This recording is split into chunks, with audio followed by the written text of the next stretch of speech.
Ma'am, I need you to move to the back where you belong. First class isn't for people like you. The words cut through the cabin of United Airways Flight 847 like a blade sharp and deliberate. Tiffany Brooks stood in the aisle, her perfectly pressed uniform crisp against her slender frame, her manicured finger pointing dismissively at the woman seated quietly in 2A. The accusation hung in the air heavy with contempt and assumption. Passengers throughout the first-class cabin turned to stare. Conversations halted mid-sentence. The soft hum of pre-departure preparations seemed to pause as every eye focused on the unfolding confrontation. This was United Airways Flight 847, a Tuesday evening departure from Denver International Airport bound for Miami, delayed 45 minutes due to weather, but now ready for what should have been a routine cross-country journey. But nothing about this moment felt routine. The woman in seat 2A didn't flinch. She didn't raise her voice or storm out in indignation. Instead, she looked up from the thick manual she'd been reading, her dark eyes meeting Tiffany's gaze with a calmness that seemed almost unsettling.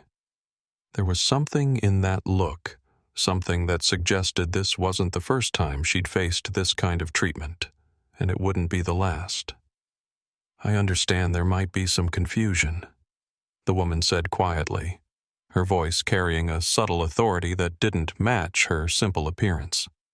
"Perhaps we could resolve this without disturbing the other passengers." Tiffany's jaw tightened. The audacity of this woman trying to negotiate when she'd clearly been caught red-handed attempting to steal a seat that cost more than most people's monthly rent. This was exactly the kind of situation that separated professional flight attendants from amateurs. The woman sitting in seat 2A was Diane Roberts, and at 52 years old, she carried herself with a quiet dignity that spoke of decades spent in situations where composure meant the difference between life and death. Her appearance offered no hint of her extraordinary background. She wore a simple navy jacket that had seen better days, practical black slacks that prioritized function over fashion, and worn leather shoes that suggested someone who spent more time working than shopping. Her canvas messenger bag, faded and weathered, sat tucked beneath the seat in front of her. Inside that unremarkable bag were documents that could clear runways at airports around the world, but tonight they remained hidden beneath ordinary travel necessities. Her graying brown hair was pulled back in a practical ponytail, and her hands, calloused from years of technical work, rested calmly on the thick aviation manual she'd been studying. Most passengers would have assumed she was perhaps a government clerk, maybe a teacher, or possibly someone's mother traveling to visit family. They would have been wrong on all counts, but Diane had long ago learned the value of being underestimated. In her previous life, anonymity had been a survival skill. In retirement, it had become her preferred way of moving through the world. The manual she'd been reading wasn't light travel literature. It was a technical document on emergency aviation procedures, the kind of material that would put most people to sleep within minutes.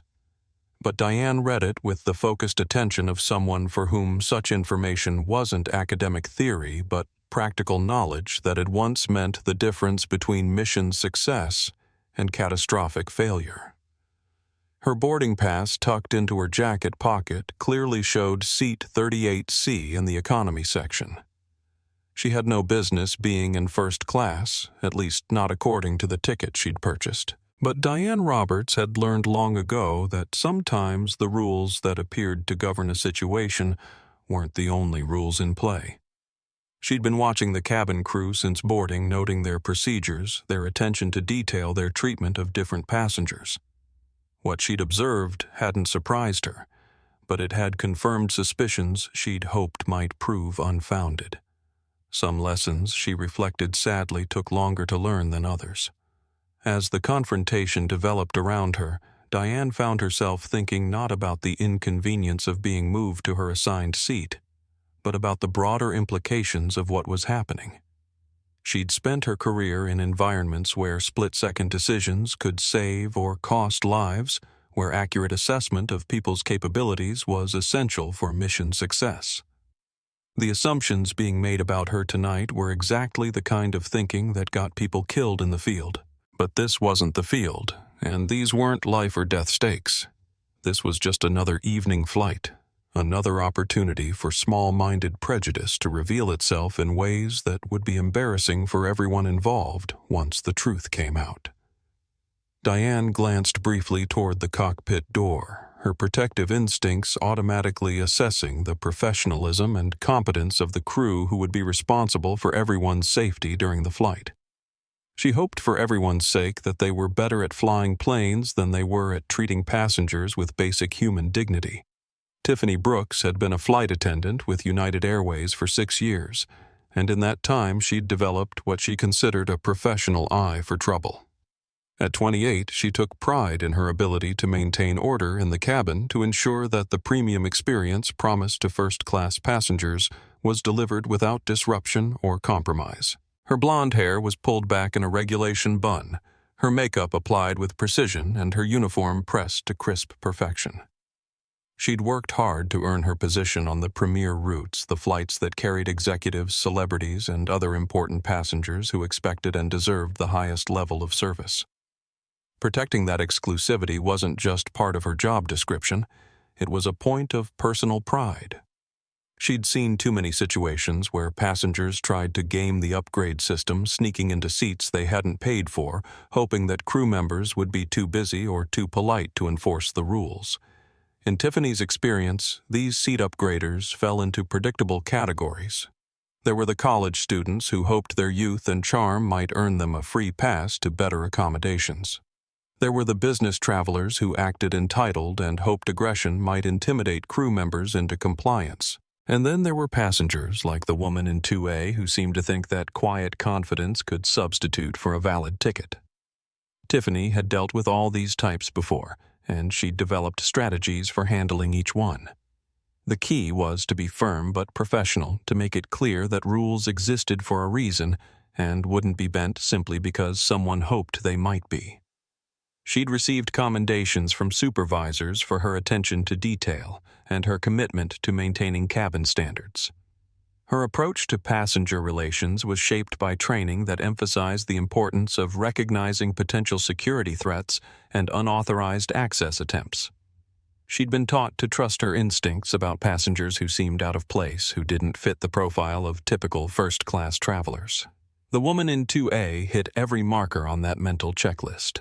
Everything about her appearance suggested economy class, from her inexpensive clothing to her practical accessories. Her reading material, while Tiffany couldn't see the title, clearly looked like the kind of technical manual that suggested government work or blue-collar employment. Her entire presentation screamed "doesn't belong here" in a way that made Tiffany's professional alarm bells ring loudly. What bothered Tiffany most was the woman's calm demeanor. In her experience, passengers who'd been caught in unauthorized seats typically responded with either immediate compliance and embarrassment or defensive anger. This woman's measured response suggested someone who thought she could talk her way out of a clear violation of airline policy.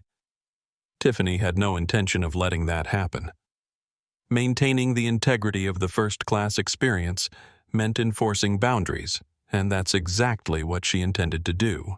In the cockpit of Flight 847, Captain Miguel Hernandez was reviewing weather reports and feeling the familiar weight of responsibility that came with carrying 247 passengers and crew through challenging conditions. At 48, he'd been flying commercial aircraft for 20 years, building a reputation for steady professionalism and safety-first decision-making. His Hispanic heritage had occasionally created challenges in an industry that hadn't always welcomed diversity in leadership positions, but his competence and dedication had earned respect from colleagues and passengers alike. Tonight's weather delays had put the flight behind schedule, which meant potential cascade effects throughout the system. Hernandez prided himself on making up time in the air when possible, but never at the expense of safety. He'd been monitoring reports of turbulence ahead and making mental contingency plans for route adjustments that might be necessary during the flight. His first officer, Brandon Kelly, was 35 years old, with 8 years of experience and a reputation for careful attention to detail.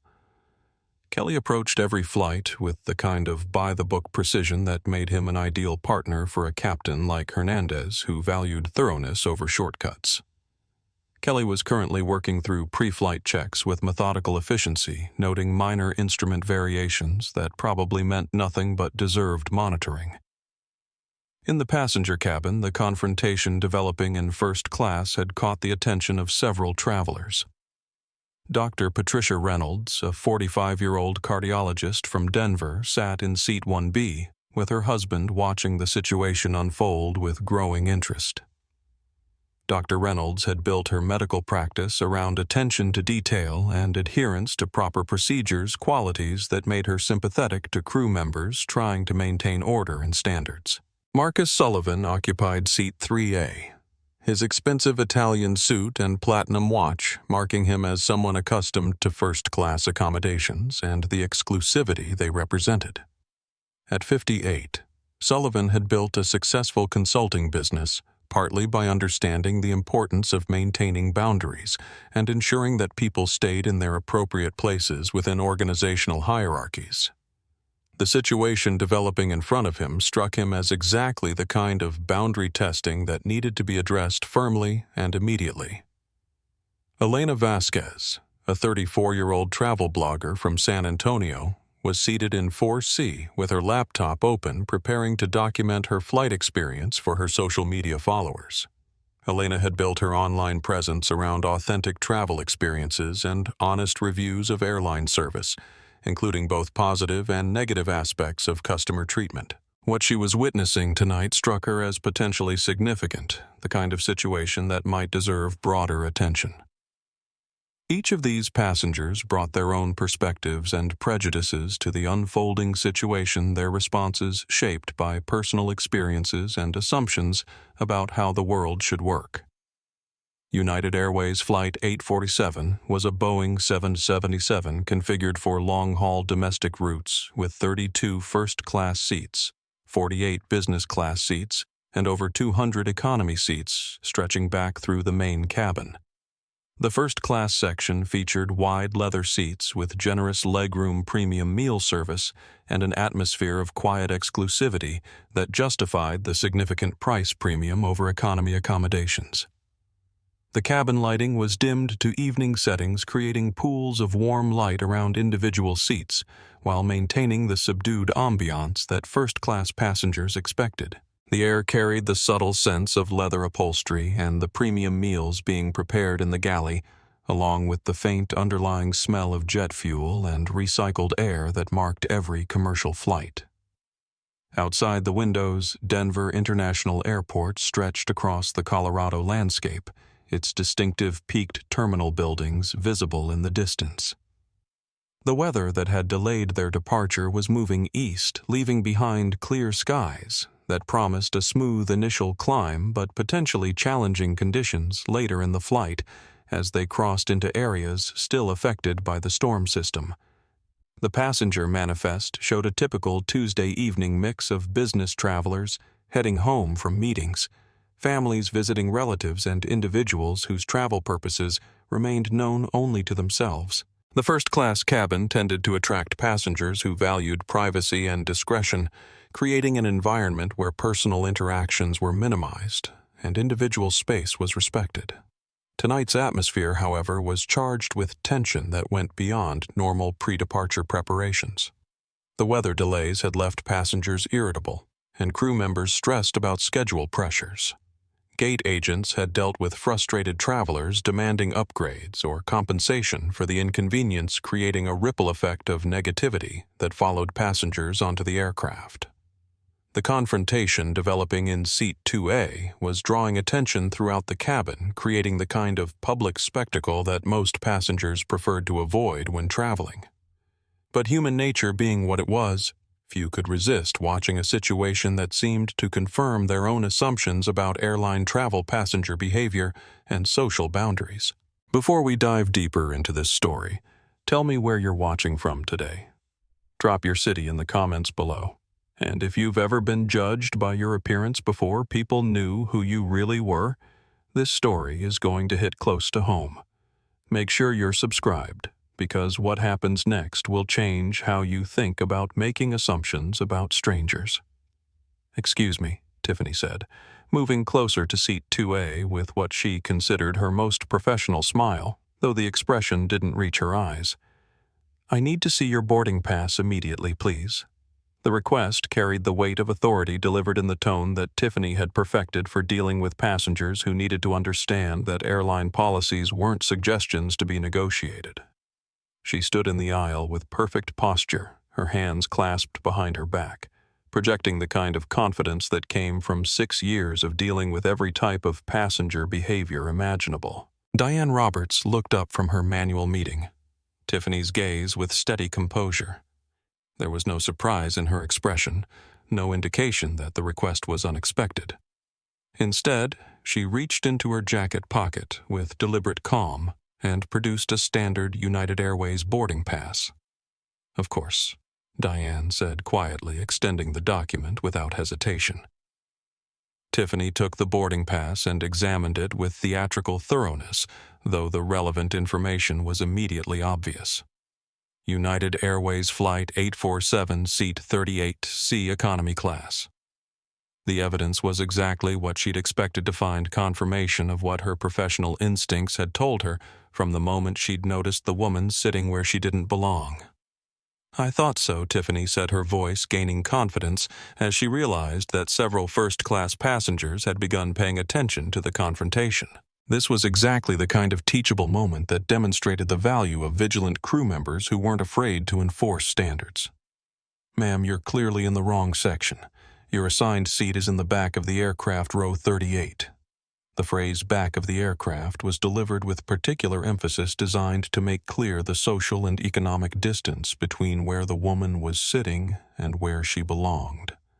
Tiffany had found that precision in language helped establish appropriate expectations and reduce the likelihood of further argument or confusion. Diane's expression didn't change. She didn't show embarrassment at being caught, didn't offer immediate compliance, and didn't display the defensive anger that Tiffany often encountered in these situations. Instead, she maintained the same calm demeanor that had characterized her response to the initial request.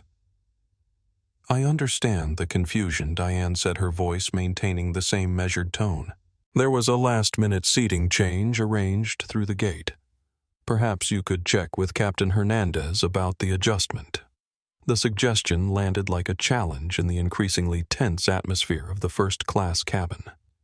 Several passengers who had been pretending not to listen now turned openly to watch the exchange, recognizing that the situation had escalated beyond a simple misunderstanding about seat assignments.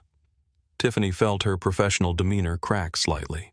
The audacity of this woman, caught red-handed in an obvious violation of seating policy, to suggest that she, a senior flight attendant with 6 years of experience, needed to bother the captain with something as basic as unauthorized seat occupation, was not just insulting but ridiculous. "Ma'am," Tiffany said, her voice sharpening despite her efforts to maintain professional control, "I don't need to check with anyone about this situation. This is clearly a case of unauthorized seat occupation, and I need you to gather your belongings and move to your assigned seat immediately." The command was delivered with the kind of finality that usually ended such confrontations. But Diane Roberts didn't move. She didn't argue or become defensive, but she also didn't comply with the direct instruction to relocate. Instead, she continued to sit calmly in seat 2A, her manual still open in her lap, her expression unchanged. The standoff stretched for several seconds that felt much longer, creating an uncomfortable tension that rippled through the first-class cabin as passengers began to realize they were witnessing something more significant than a routine seating dispute. Tiffany's training at United Airways had included extensive instruction on passenger safety, emergency procedures, and customer service protocols. But it had also included less formal guidance on maintaining the kind of cabin environment that justified premium pricing for first-class accommodations. Part of that environment involved ensuring that passengers who paid top dollar for exclusive seating didn't have their experience degraded by the presence of individuals who didn't belong. The airline had developed what they called passenger experience protocols that helped crew members identify and address situations where unauthorized passengers might compromise the premium atmosphere that first-class travelers expected. While these protocols were never explicitly discriminatory, they emphasized the importance of vigilance in maintaining appropriate standards and boundaries. Tiffany had internalized these lessons completely. In her experience, passengers who attempted to occupy seats they hadn't paid for typically shared certain characteristics. They dressed inappropriately for the first-class environment, they seemed uncomfortable with premium amenities, and they often appeared nervous or defensive when questioned about their presence. The woman in 2A hit every marker on that mental checklist. Security should have caught this at boarding, Tiffany muttered, though she spoke loudly enough for nearby passengers to hear her assessment of the situation. People like you always try this kind of thing, hoping crew members will be too busy to notice or too polite to enforce the rules. The phrase "people like you" hung in the air with unmistakable implication. While Tiffany would have insisted if challenged that she was referring to seat upgraders, generally the racial undertones were obvious to everyone within hearing distance. This wasn't just about seating policy. It was about assumptions, prejudices, and the kind of thinking that reduced individuals to stereotypes. From seat 1B, Dr. Patricia Reynolds nodded approvingly at Tiffany's firm stance. As someone who had worked hard to earn her professional success and the financial rewards that came with it, Dr. Reynolds had little patience for people who tried to get something for nothing. The discipline required to maintain medical practice standards was similar in her mind to the discipline required to maintain appropriate social boundaries. In my day, people knew their place, Dr. Reynolds said to her husband, though her voice carried clearly to surrounding seats. Now everyone thinks they're entitled to special treatment regardless of whether they've earned it or can afford it. Marcus Sullivan looked up from his champagne and chuckled, recognizing the situation as exactly the kind of boundary testing that he'd encountered throughout his business career. In his experience, allowing people to transgress established rules inevitably led to broader problems with order and respect for authority. "Another seat upgrader trying to get something for nothing," he commented to his seatmate loud enough for everyone nearby to hear his assessment. Security should be tighter about this sort of thing. These people are getting bolder about taking what doesn't belong to them. The collective response from first-class passengers created an environment of unanimous support for Tiffany's position. From their perspective, the situation was straightforward. An economy passenger had attempted to steal a first-class experience, been caught by vigilant crew members, and was now trying to talk her way out of the consequences through manipulation and false claims about authorization. Diane Roberts listened to the comments with the same calm expression she'd maintained throughout the confrontation. She'd heard similar assessments before in different contexts and different circumstances from people who looked at her appearance and background and made assumptions about her capabilities, her integrity, and her right to occupy spaces they considered exclusive. "I understand your concern about maintaining standards," Diane said quietly, addressing Tiffany directly but speaking loudly enough for the surrounding passengers to hear. "Perhaps I could speak with Captain Hernandez directly to resolve any confusion about the seating arrangement." Her persistent reference to the captain struck the first-class passengers as particularly audacious. The suggestion that a woman caught attempting seat theft might have legitimate business with the flight crew seemed to confirm their assessment of her as someone who believed that brazen dishonesty might substitute for actual authority or proper documentation. Tiffany's irritation was growing beyond her ability to maintain professional composure. The woman's refusal to accept the obvious reality of her situation, combined with her continued suggestions about involving the captain, was beginning to attract attention from passengers throughout the cabin. This was exactly the kind of disruption that Tiffany prided herself on handling quickly and efficiently. "Ma'am, I want to be very clear about something," Tiffany said, her voice now carrying an edge that hadn't been present at the beginning of the confrontation. "You don't have authorization to be in this seat. You don't have business with the captain, and you don't have any legitimate reason to remain in first class. I need you to gather your belongings immediately and move to your assigned seat, or I'll need to involve additional personnel to resolve this situation. Elena Vasquez had been preparing to document her travel experience for her social media followers when the confrontation in first class began, but what she was witnessing went far beyond typical airline customer service issues. As a travel blogger with over 50,000 followers across multiple platforms, Elena had developed an instinct for recognizing situations that deserved broader attention and documentation. She quietly activated her smartphone's camera and began recording, positioning the device carefully to capture the ongoing exchange without being obvious about her documentation.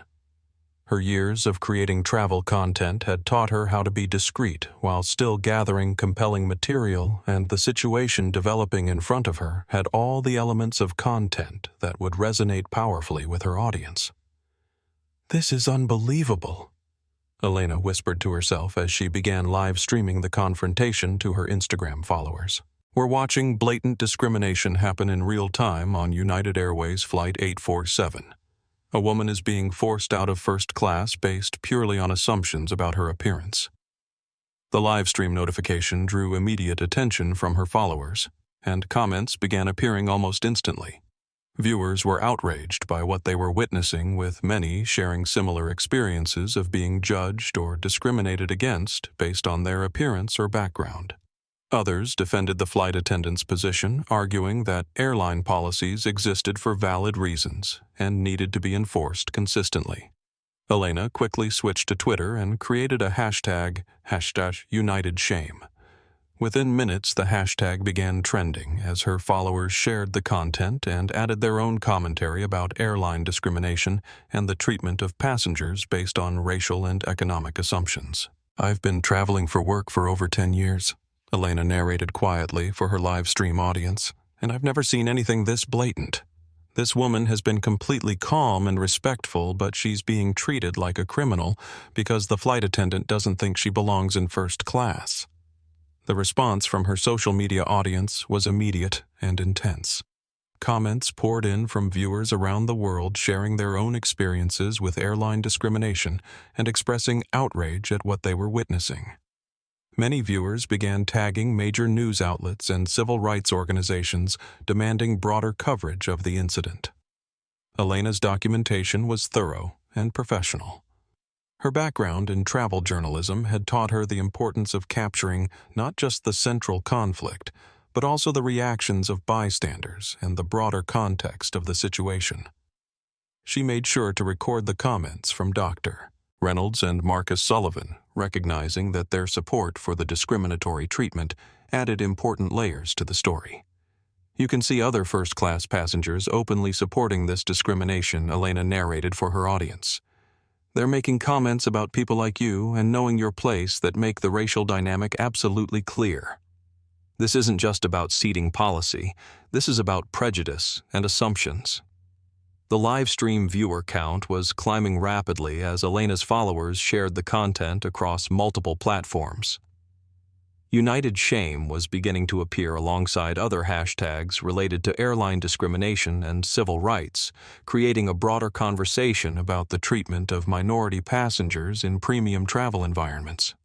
Elena's phone showed dozens of notifications from major news outlets requesting permission to use her footage and asking for additional information about the flight and passengers involved. The story was developing momentum that would extend far beyond social media, potentially creating significant public relations challenges for United Airways. As she continued documenting the confrontation, Elena found herself thinking about the broader implications of what she was witnessing. This wasn't just about one woman being asked to move seats. It was about the assumptions and prejudices that shaped how people were treated in spaces that were supposed to be professional and equal. "If you're watching this," Elena said to her live stream audience, "please share it. People need to see how discrimination still happens in 2024, how assumptions about appearance and race affect real people in real situations. This woman deserves better, and so do all of us." The growing tension in first class had begun attracting attention from other crew members, and Tiffany felt the pressure of performing her duties under increasingly public scrutiny. When passenger disputes escalated beyond simple conversation, airline protocol required involving senior crew members who could provide additional authority and expertise in conflict resolution. Tiffany pressed the call button for the senior flight attendant, and within moments Rachel Morrison appeared in the first-class cabin. Rachel, 35 years old, with 12 years of experience at United Airways, served as head of cabin crew for Flight 847. She was known for her no-nonsense approach to passenger management and her unwavering support for crew members who enforced airline policies consistently and firmly. "What's the situation?" Tiffany Rachel asked, her voice carrying the kind of professional authority that came from years of dealing with challenging passengers and complex situations. "Unauthorized passenger in seat 2A, Tiffany reported crisply. "Economy ticket attempting to occupy first-class accommodation. She's refusing to move to her assigned seat and claiming some kind of arrangement with the captain." Rachel looked at Diane Roberts with the practiced eye of someone who had dealt with every type of passenger behavior imaginable. In her assessment, the situation was straightforward. Economy passenger attempting seat theft caught by vigilant crew member now trying to manipulate the situation through false claims about authorization. "Miss Brooks is absolutely right," Rachel said, addressing Diane directly but speaking loudly enough for surrounding passengers to hear her support for Tiffany's position. "This kind of behavior is completely unacceptable and violates multiple airline policies regarding seat assignments and passenger conduct." The arrival of senior crew support changed the dynamic of the confrontation significantly. What had been a dispute between one flight attendant and one passenger had become an official airline response involving multiple crew members and formal policy enforcement. The situation was escalating beyond simple seat confusion into something that could result in additional consequences for the passenger involved. "Ma'am," Rachel continued, her voice carrying the weight of formal authority, "you need to understand that attempting to occupy seats you haven't paid for is considered theft of services. Beyond that, your refusal to comply with crew instructions violates federal aviation regulations and could result in removal from the flight." Diane Roberts maintained the same calm demeanor she'd displayed throughout the confrontation, but her repeated requests to speak with the captain were becoming more pointed. There was something in her persistence that suggested knowledge of procedures and protocols that went beyond typical passenger understanding. "I appreciate your commitment to following proper procedures," Diane said, addressing both flight attendants with the same measured tone. "That's exactly why I think Captain Hernandez should be consulted about this seating arrangement. I believe he has information that would clarify the situation immediately." Rachel's expression hardened at what she interpreted as continued manipulation and false claims about captain involvement. In her experience, passengers who insisted on speaking with flight crew leadership were typically attempting to use imaginary authority or influence to avoid consequences for their own misconduct. "Ma'am, the captain is busy with pre-flight preparations and safety procedures that are essential for everyone's welfare," Rachel said firmly. "I don't need the captain's permission to enforce basic airline policies, and your continued refusal to comply is becoming a security concern that could affect the safety and comfort of other passengers." The reference to security concerns marked a significant escalation in the airline's response to the situation. Once crew members began framing passenger behavior in terms of security risks, the incident moved into categories that could result in law enforcement involvement and potential criminal charges. Elena Vasquez continued documenting the exchange, her live stream audience growing rapidly as viewers shared the content across social media platforms. Comments were pouring in from around the world, with many viewers expressing outrage at the treatment they were witnessing, and others defending the airline's right to enforce policies and maintain order. "The crew is now treating this woman as a security threat," Elena narrated quietly for her audience. "They're escalating the situation instead of simply checking with the captain like she's requested multiple times. This is becoming a textbook example of how assumptions and prejudice can turn a simple misunderstanding into something much more serious."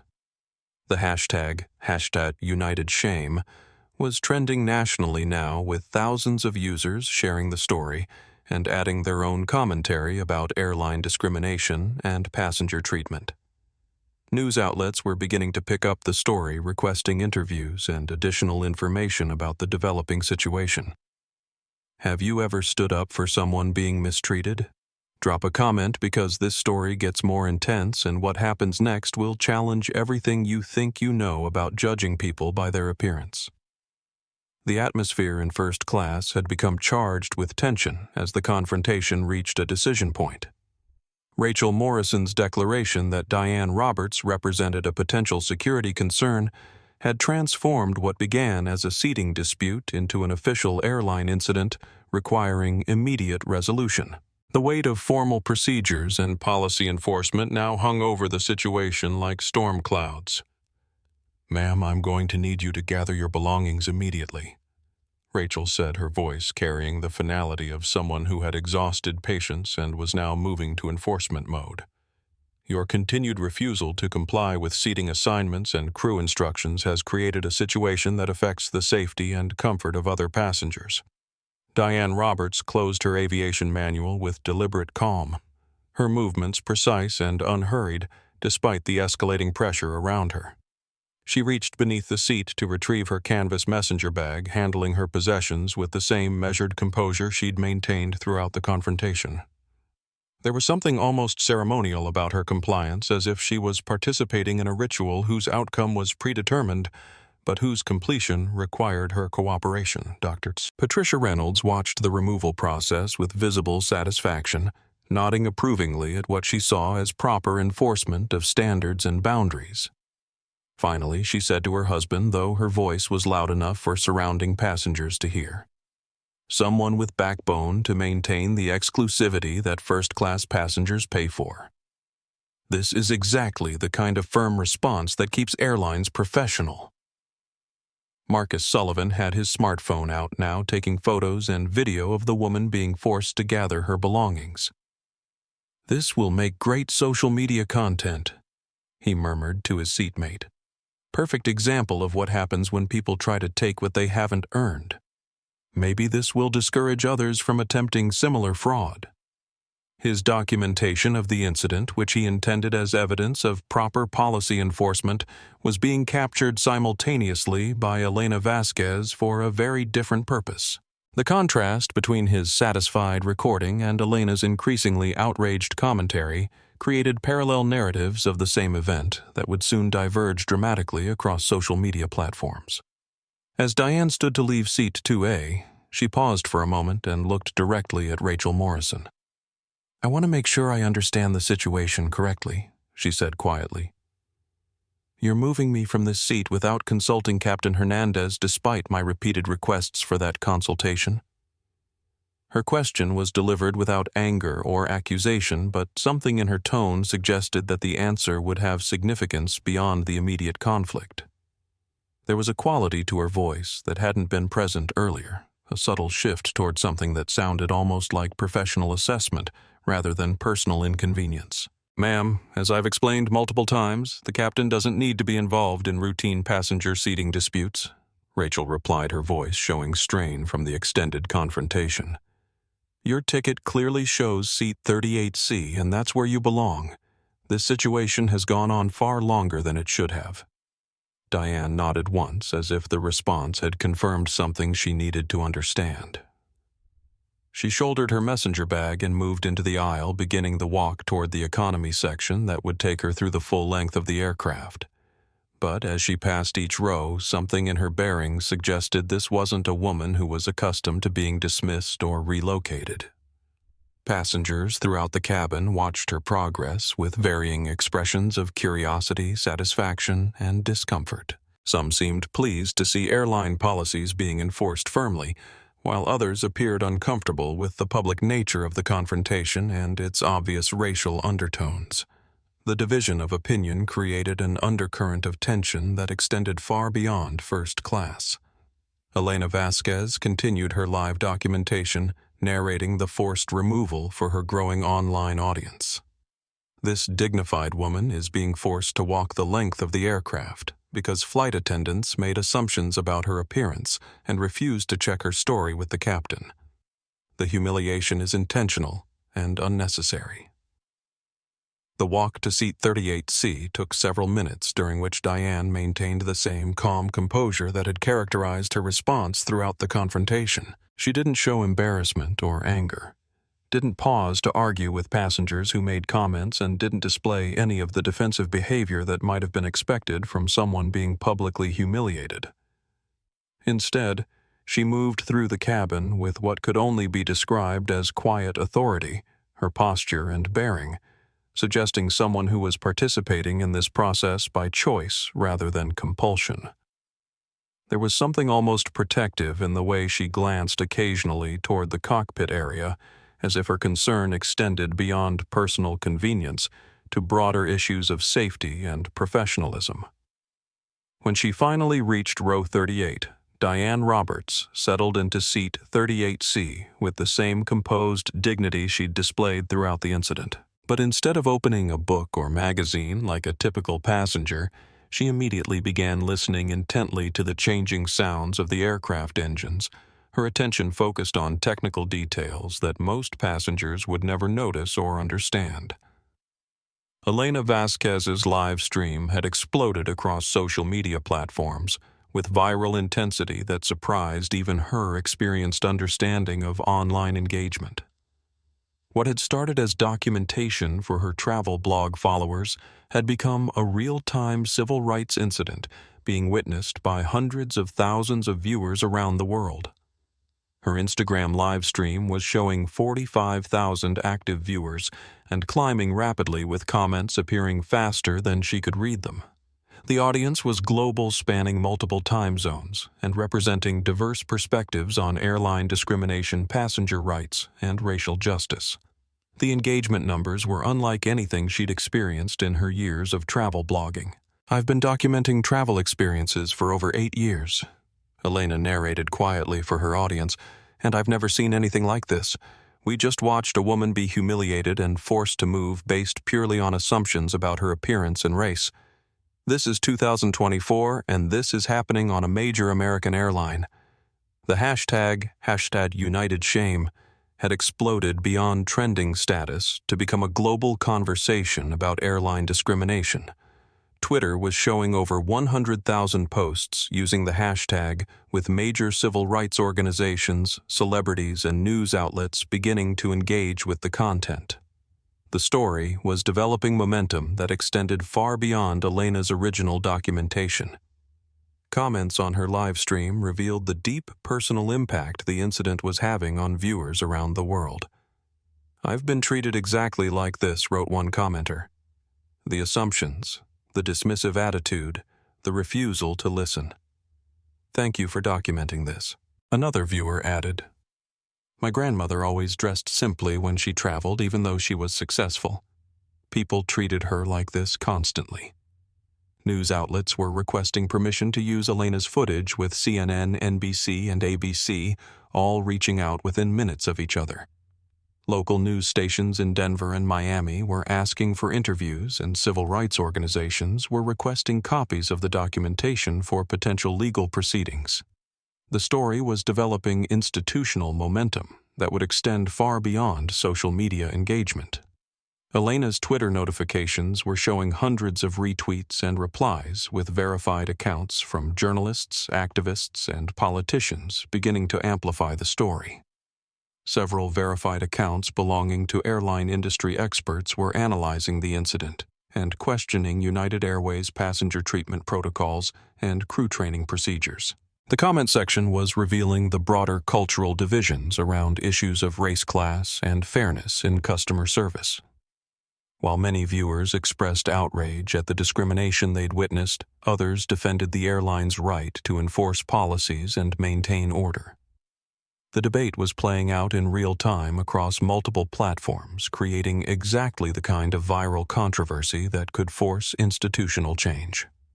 The most disturbing part, Elena continued her live narration, is how confident the crew members were about their assumptions. They never doubted for a second that they were right to move. Her never questioned whether there might be more to the story. This is what prejudice looks like when it's institutionalized and supported by policy. Her documentation had captured not just the central conflict, but also the reactions of first-class passengers who'd supported the discriminatory treatment. The comments from Dr. Reynolds and Marcus Sullivan, along with their visible satisfaction at the woman's removal, had become key elements of the viral content that illustrated how discrimination operated through community support and social reinforcement.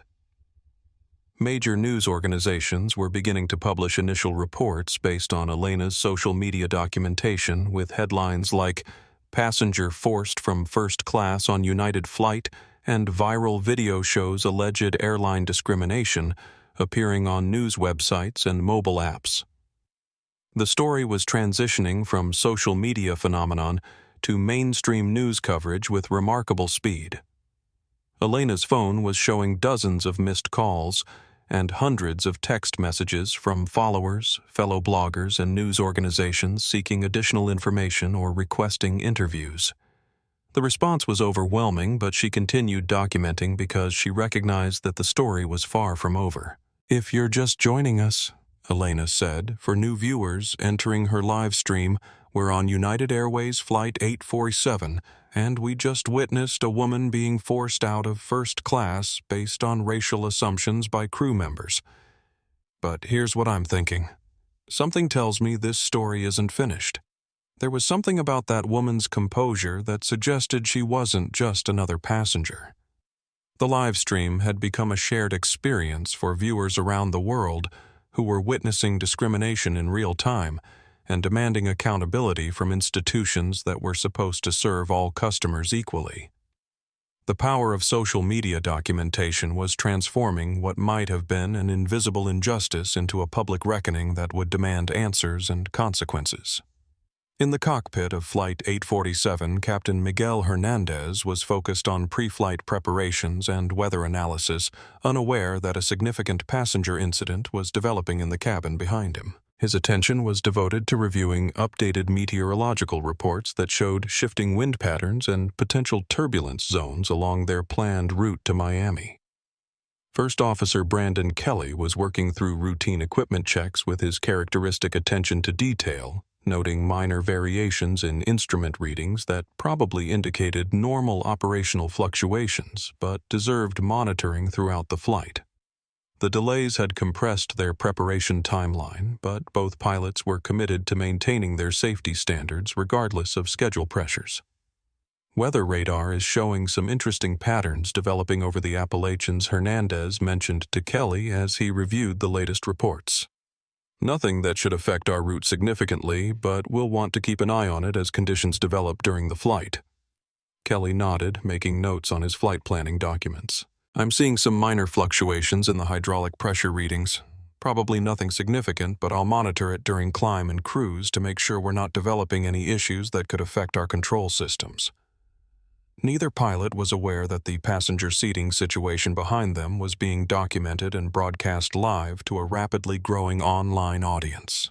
The cabin crew hadn't felt the need to inform the flight deck about what they considered a routine passenger management issue, and the cockpit's focus on technical preparations meant they were isolated from the social dynamics developing in the passenger cabin.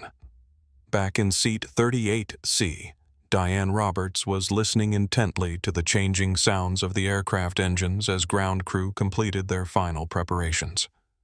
Her trained ear could detect subtle variations in engine tone and system operations that most passengers would never notice or understand. Years of technical aviation experience had taught her to read aircraft condition through auditory cues that were invisible to civilian travelers.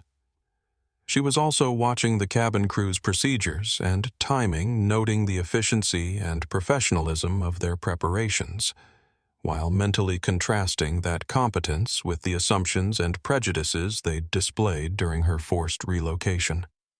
The disconnect between technical skill and human understanding was something she'd encountered before in her career, and it always troubled her.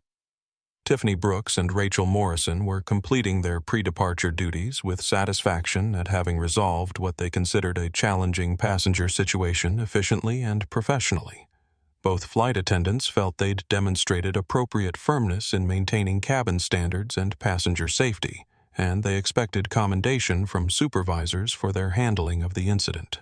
Neither crew member was aware that their actions were being documented and broadcast to a global audience, or that their passenger management decisions were being analyzed by aviation experts, civil rights advocates, and news organizations around the world.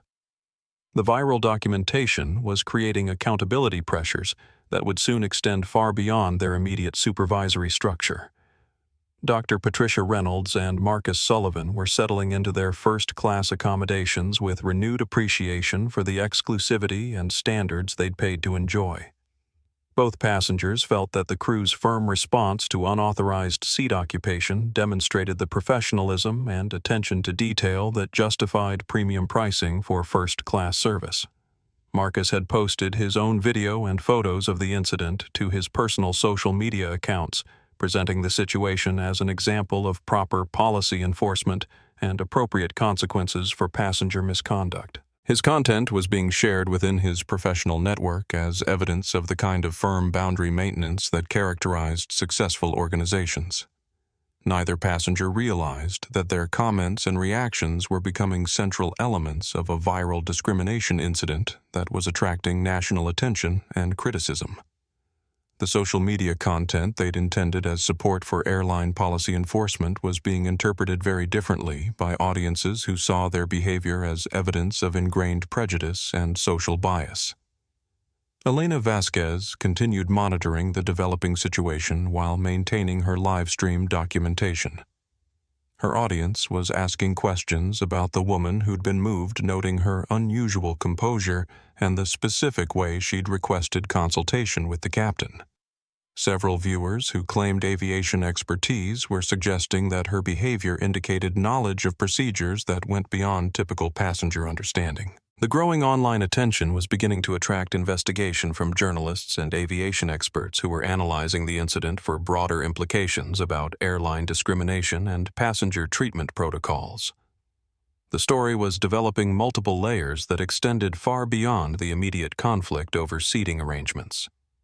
Captain Miguel Hernandez completed his review of weather reports and turned his attention to aircraft systems monitoring, noting several minor variations that probably indicated normal operational fluctuations, but deserved continued observation throughout the flight.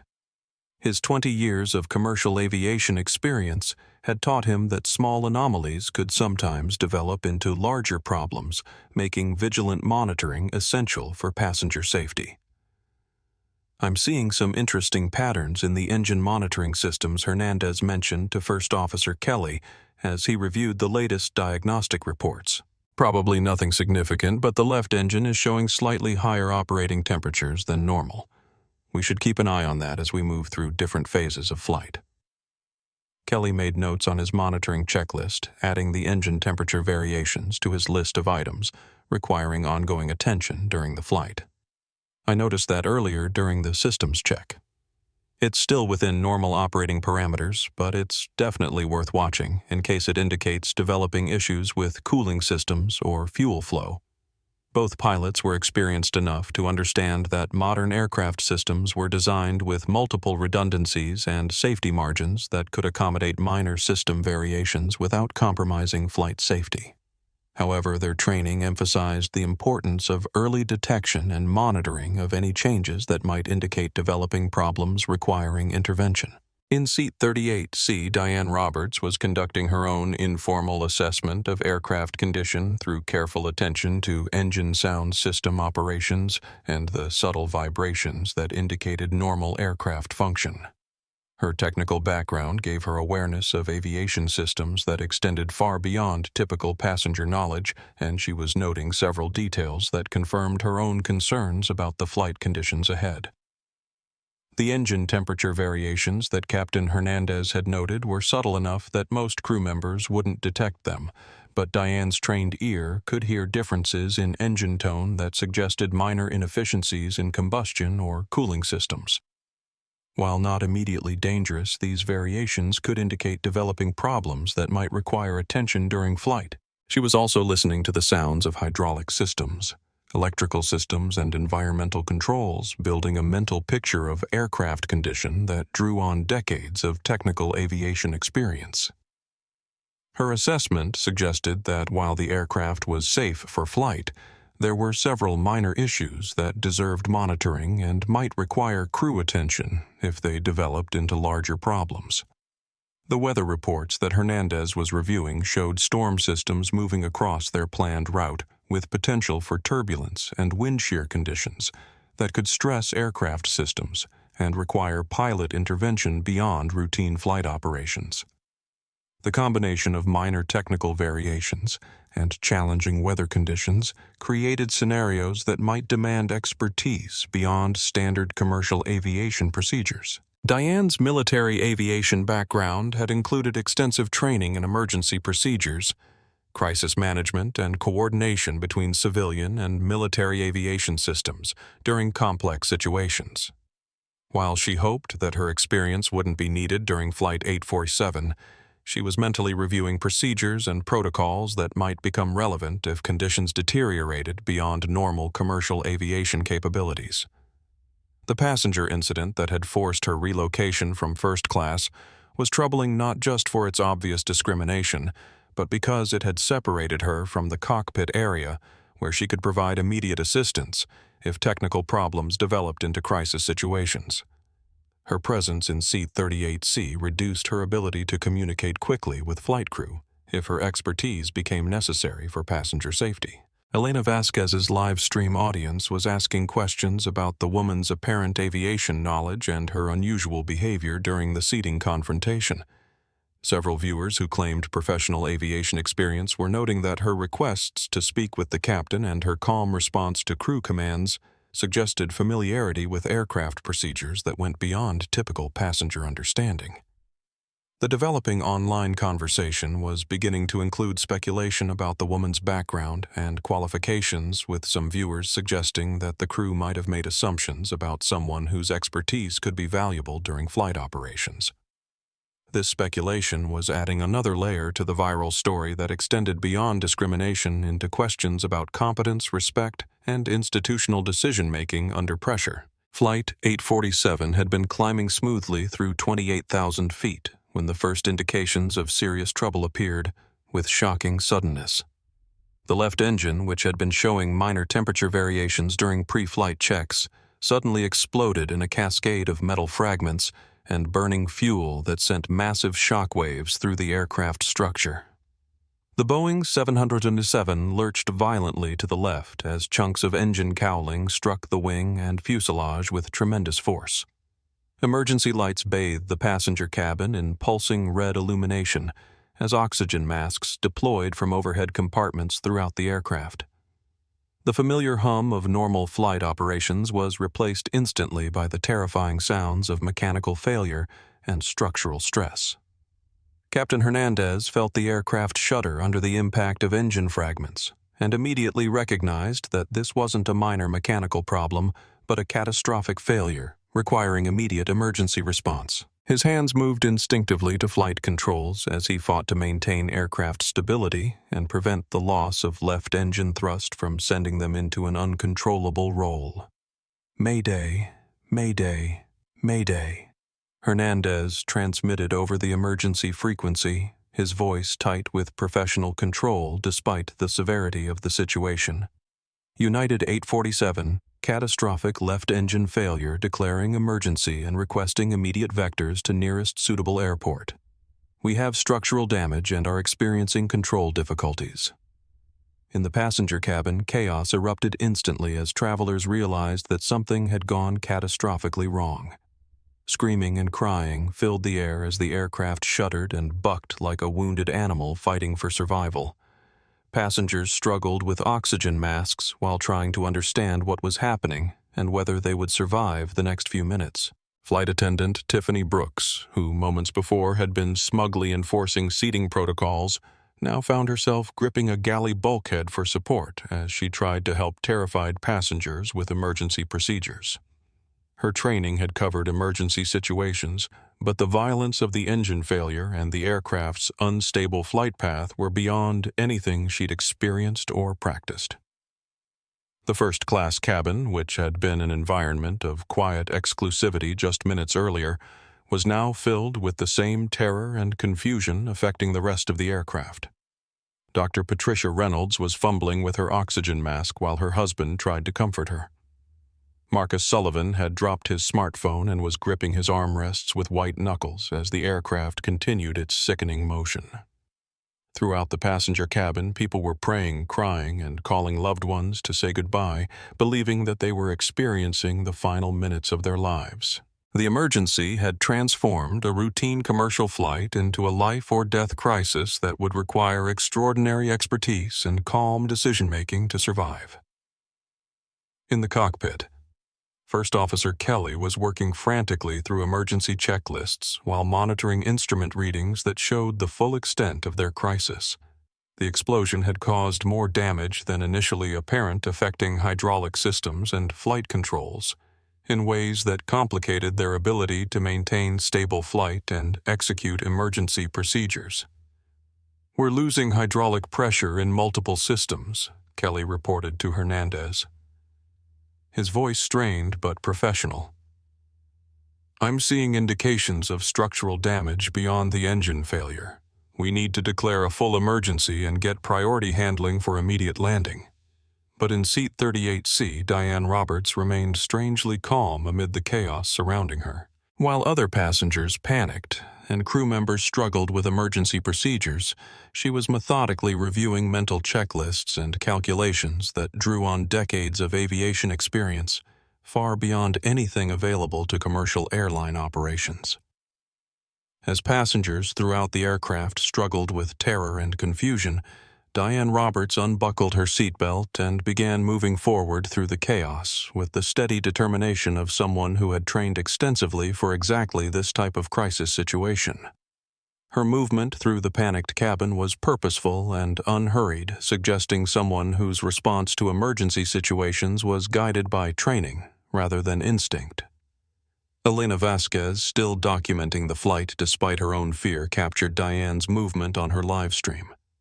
"The woman who was forced out of first class is moving toward the cockpit," Elena narrated for her audience, her voice tight with stress but still functioning. "While everyone else is panicking, she looks like she knows exactly what she's doing."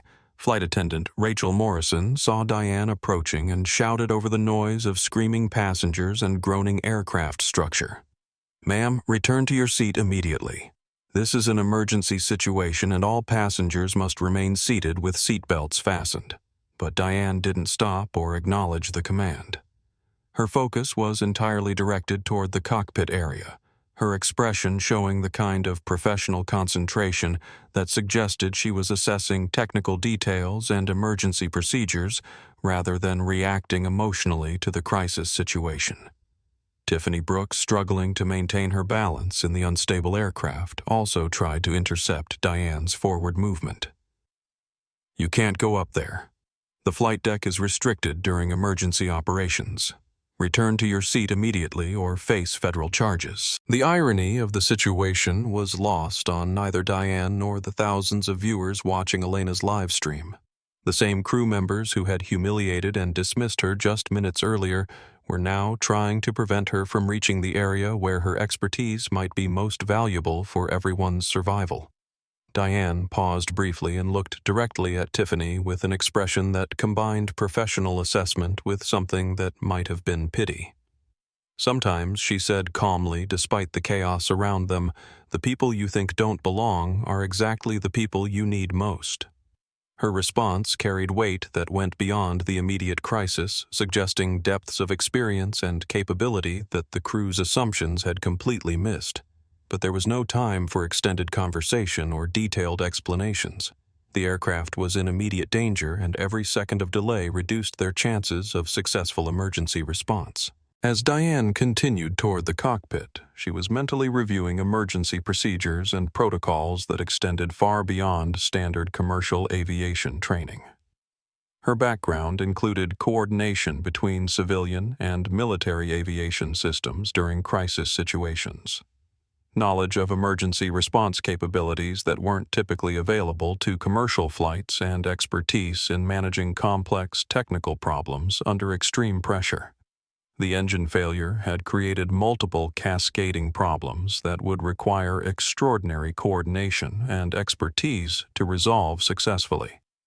Standard commercial aviation procedures might not be sufficient for the level of system damage and control difficulties that Flight 847 was experiencing, and additional resources and expertise might be necessary for successful emergency response. Elena's live stream audience was growing rapidly as news of the emergency spread across social media platforms. Viewers who had initially tuned in to watch airline discrimination were now witnessing a life-or-death crisis that was testing everyone's assumptions about competence, authority, and the value of expertise that didn't fit conventional expectations. "I don't know who this woman is." Elena continued her narration, but something tells me we're about to find out why she was so calm when they forced her out of first class. Her behavior suggests she knows something about aviation that goes way beyond normal passenger knowledge. Diane Roberts was now approaching the cockpit door, her movement through the emergency-darkened cabin suggesting someone who was entirely comfortable operating in crisis situations and emergency environments. Diane Roberts reached the cockpit door and knocked with a specific pattern that had nothing to do with politeness or passenger protocol. 3 short knocks followed by 2 long ones, then 3 short knocks again. The sequence was precise and deliberate, suggesting a code or signal that carried significance beyond simple request for attention. Inside the cockpit, Captain Hernandez and First Officer Kelly were working frantically through emergency checklists while fighting to maintain aircraft control. The engine explosion had created multiple system failures that were testing their ability to keep the aircraft stable and flyable.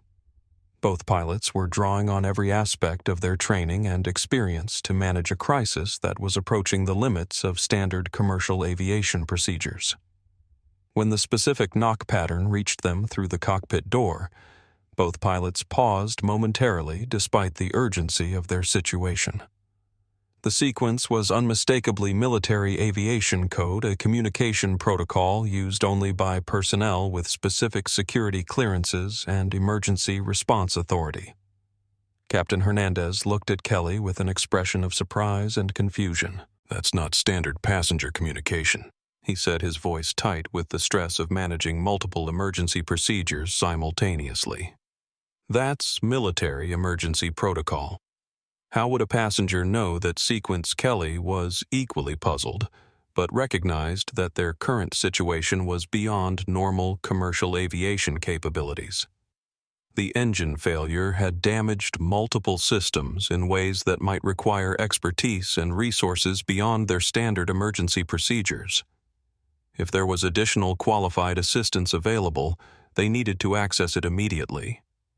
Hernandez made a decision that went against standard cockpit security protocols, but reflected the extraordinary nature of their emergency situation. He opened the cockpit door expecting to find a confused or panicked passenger who had somehow learned an inappropriate communication code. Instead, he found Diane Roberts standing calmly in the doorway, her expression showing professional assessment rather than passenger fear.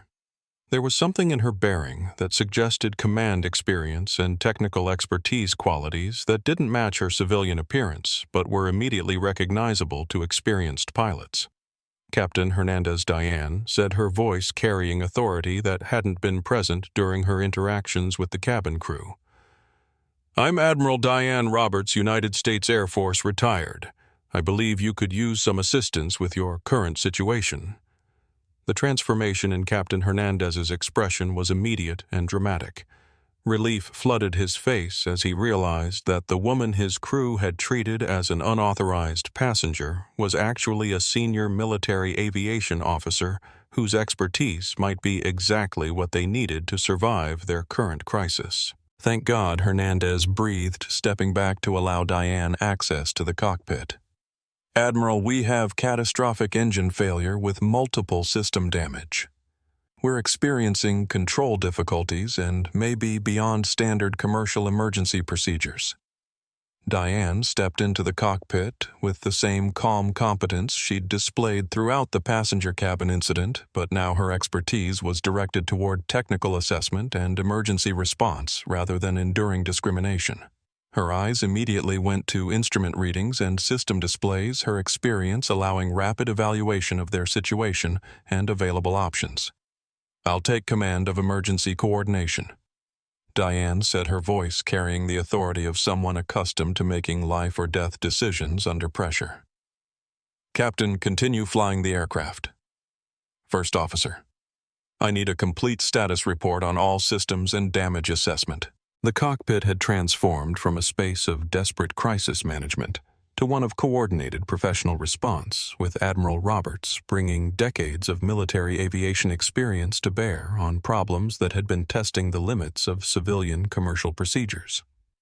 Admiral Roberts moved into the cockpit with practiced efficiency, her eyes immediately scanning instrument displays and system readouts to assess the full scope of their emergency situation. Her decades of military aviation experience had included coordination of complex emergency responses that required integration of multiple agencies, resources, and expertise levels far beyond standard commercial aviation procedures. "Captain Hernandez, I need you to maintain current heading and altitude while we assess our options." Admiral Roberts said, her voice carrying calm authority that immediately changed the atmosphere in the cockpit. "First Officer Kelly, give me complete system status, including all secondary and tertiary backup systems." Kelly provided a rapid but thorough briefing on aircraft condition damage assessment and available resources. The engine explosion had caused more extensive damage than initially apparent, affecting hydraulic systems, electrical backup systems, and flight control mechanisms in ways that complicated standard emergency procedures and reduced their safety margins significantly. Admiral Roberts processed the information with the speed and accuracy that came from years of experience managing aviation emergencies under pressure. Her assessment of their situation drew on knowledge of aircraft systems, emergency protocols, and resource coordination capabilities that extended far beyond civilian commercial aviation training and procedures. "We need to coordinate with military emergency response systems," Admiral Roberts said, reaching for the communication controls. "The level of system damage you're experiencing requires resources and expertise beyond standard commercial emergency procedures. I'm going to activate glass corridor protocols." Neither Captain Hernandez nor First Officer Kelly was familiar with glass corridor protocols, but they recognized that Admiral Roberts was accessing resources and procedures that weren't available through normal commercial aviation channels. Her confidence and expertise suggested that their survival chances had improved significantly with her involvement. Admiral Roberts began transmitting on frequencies that weren't normally used by commercial aircraft, identifying herself with call signs and authentication codes that opened communication channels to military emergency response systems. Her communications were crisp and professional, providing technical details about their situation and requesting assistance that went beyond standard air traffic control capabilities. "Glass corridor request authorized." Admiral Roberts came the response from Military Emergency Coordination. "We're establishing priority handling and deploying specialized emergency response assets. Vector information and support resources will be available within 5 minutes." The response confirmed that Admiral Roberts had access to emergency resources that could provide assistance beyond anything available through normal commercial aviation procedures. The glass corridor protocols she'd activated were creating a protected airspace and coordinated response system that integrated military and civilian emergency capabilities for complex crisis situations. "Captain, I need you to prepare for emergency landing procedures that will be different from standard commercial protocols," Admiral Roberts said to Hernandez. "We're going to receive vector guidance and landing assistance from specialized emergency response systems that can accommodate our level of system damage." In the passenger cabin, Elena Vasquez was continuing her live stream documentation despite the ongoing emergency. Her audience had grown to over 200,000 viewers as news of the crisis spread across social media platforms, and people around the world watched the emergency response unfold in real time. "I don't know exactly what's happening up there," Elena narrated for her audience, "but the woman they discriminated against is now in the cockpit and something has changed. The aircraft feels more stable, and there's a sense that someone with serious expertise is now handling the emergency. Her live stream was being monitored by aviation experts and news organizations around the world who were analyzing the emergency response and noting the unusual procedures being employed. The story had evolved far beyond airline discrimination into a demonstration of expertise and emergency coordination that challenged assumptions about competence and authority. Admiral Roberts was now coordinating multiple communication channels, simultaneously managing information flow between the cockpit military emergency response systems and civilian air traffic control to ensure that all available resources were focused on successful emergency response and passenger safety. Admiral Roberts had transformed the cockpit environment from desperate crisis management to coordinated professional emergency response. Her activation of glass corridor protocols had created access to resources and expertise that were providing solutions for problems beyond standard commercial aviation capabilities. The specialized guidance and support systems now available were designed to handle exactly the kind of complex emergency that Flight 847 was experiencing. Approach control. This is Admiral Roberts coordinating emergency response for United 847. She transmitted on the military emergency frequency. We have confirmed structural damage beyond standard parameters and need specialized emergency response protocols for landing configuration and emergency services deployment. The response was immediate and comprehensive. Military emergency coordination was providing vector guidance specifically calculated for their level of system damage, along with emergency services deployment that included specialized equipment and personnel trained for complex aviation emergencies. The level of support being mobilized exceeded anything available through normal commercial emergency procedures. Captain Hernandez was following Admiral Roberts' guidance while maintaining focus on aircraft control and system management. The combination of his commercial aviation expertise and Admiral Roberts' emergency coordination capabilities was creating a response that neither could have achieved independently. Their collaboration was demonstrating the value of integrating different types of expertise during crisis situations. All passengers, this is Admiral Diane Roberts. Speaking from the flight deck came the announcement over the cabin address system. Her voice carried calm authority that immediately changed the atmosphere throughout the aircraft. We are experiencing engine difficulties, but we have the situation under control and are coordinating with emergency response systems for safe landing. The transformation in passenger behavior was immediate and remarkable. The panic and terror that had filled the cabin moments earlier gave way to focused attention and cooperation as passengers recognized that someone with serious expertise was now managing their emergency. Admiral Roberts' calm competence was providing the leadership and reassurance that was essential for passenger safety during emergency procedures.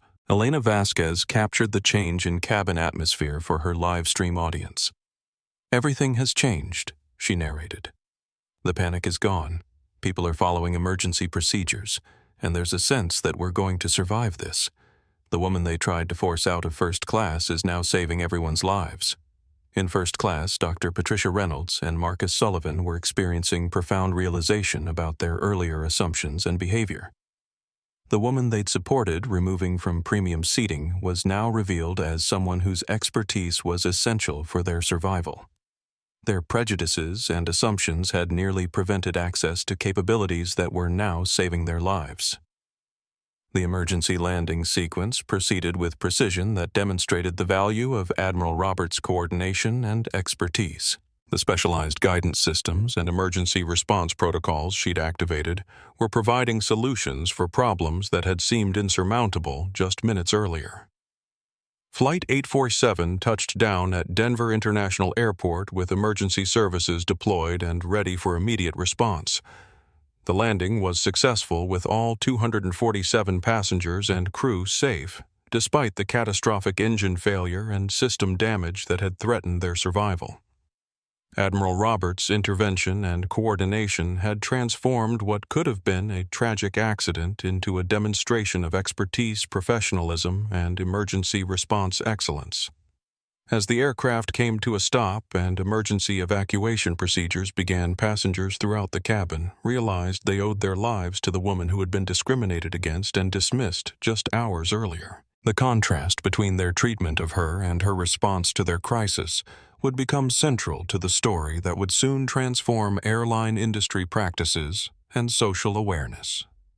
As emergency evacuation procedures concluded and passengers gathered in the terminal, Captain Hernandez requested use of the airport's public address system to make an announcement that would transform everyone's understanding of what had occurred during Flight 847. His voice carried across the waiting area where passengers, crew members, and emergency response personnel were processing the events of the past hour. Ladies and gentlemen, I want to personally thank someone whose expertise saved all of our lives today. Captain Hernandez began, his voice carrying emotion that reflected the profound impact of their shared experience. Admiral Diane Roberts, United States Air Force, brought decades of military aviation experience to our emergency response when our situation exceeded standard commercial aviation capabilities. The terminal fell silent as passengers processed the revelation. The woman who had been forced out of first class, humiliated and dismissed by crew members and fellow passengers, was being identified as a senior military officer whose expertise had been essential for their survival. The contrast between her treatment and her qualifications was stunning and undeniable.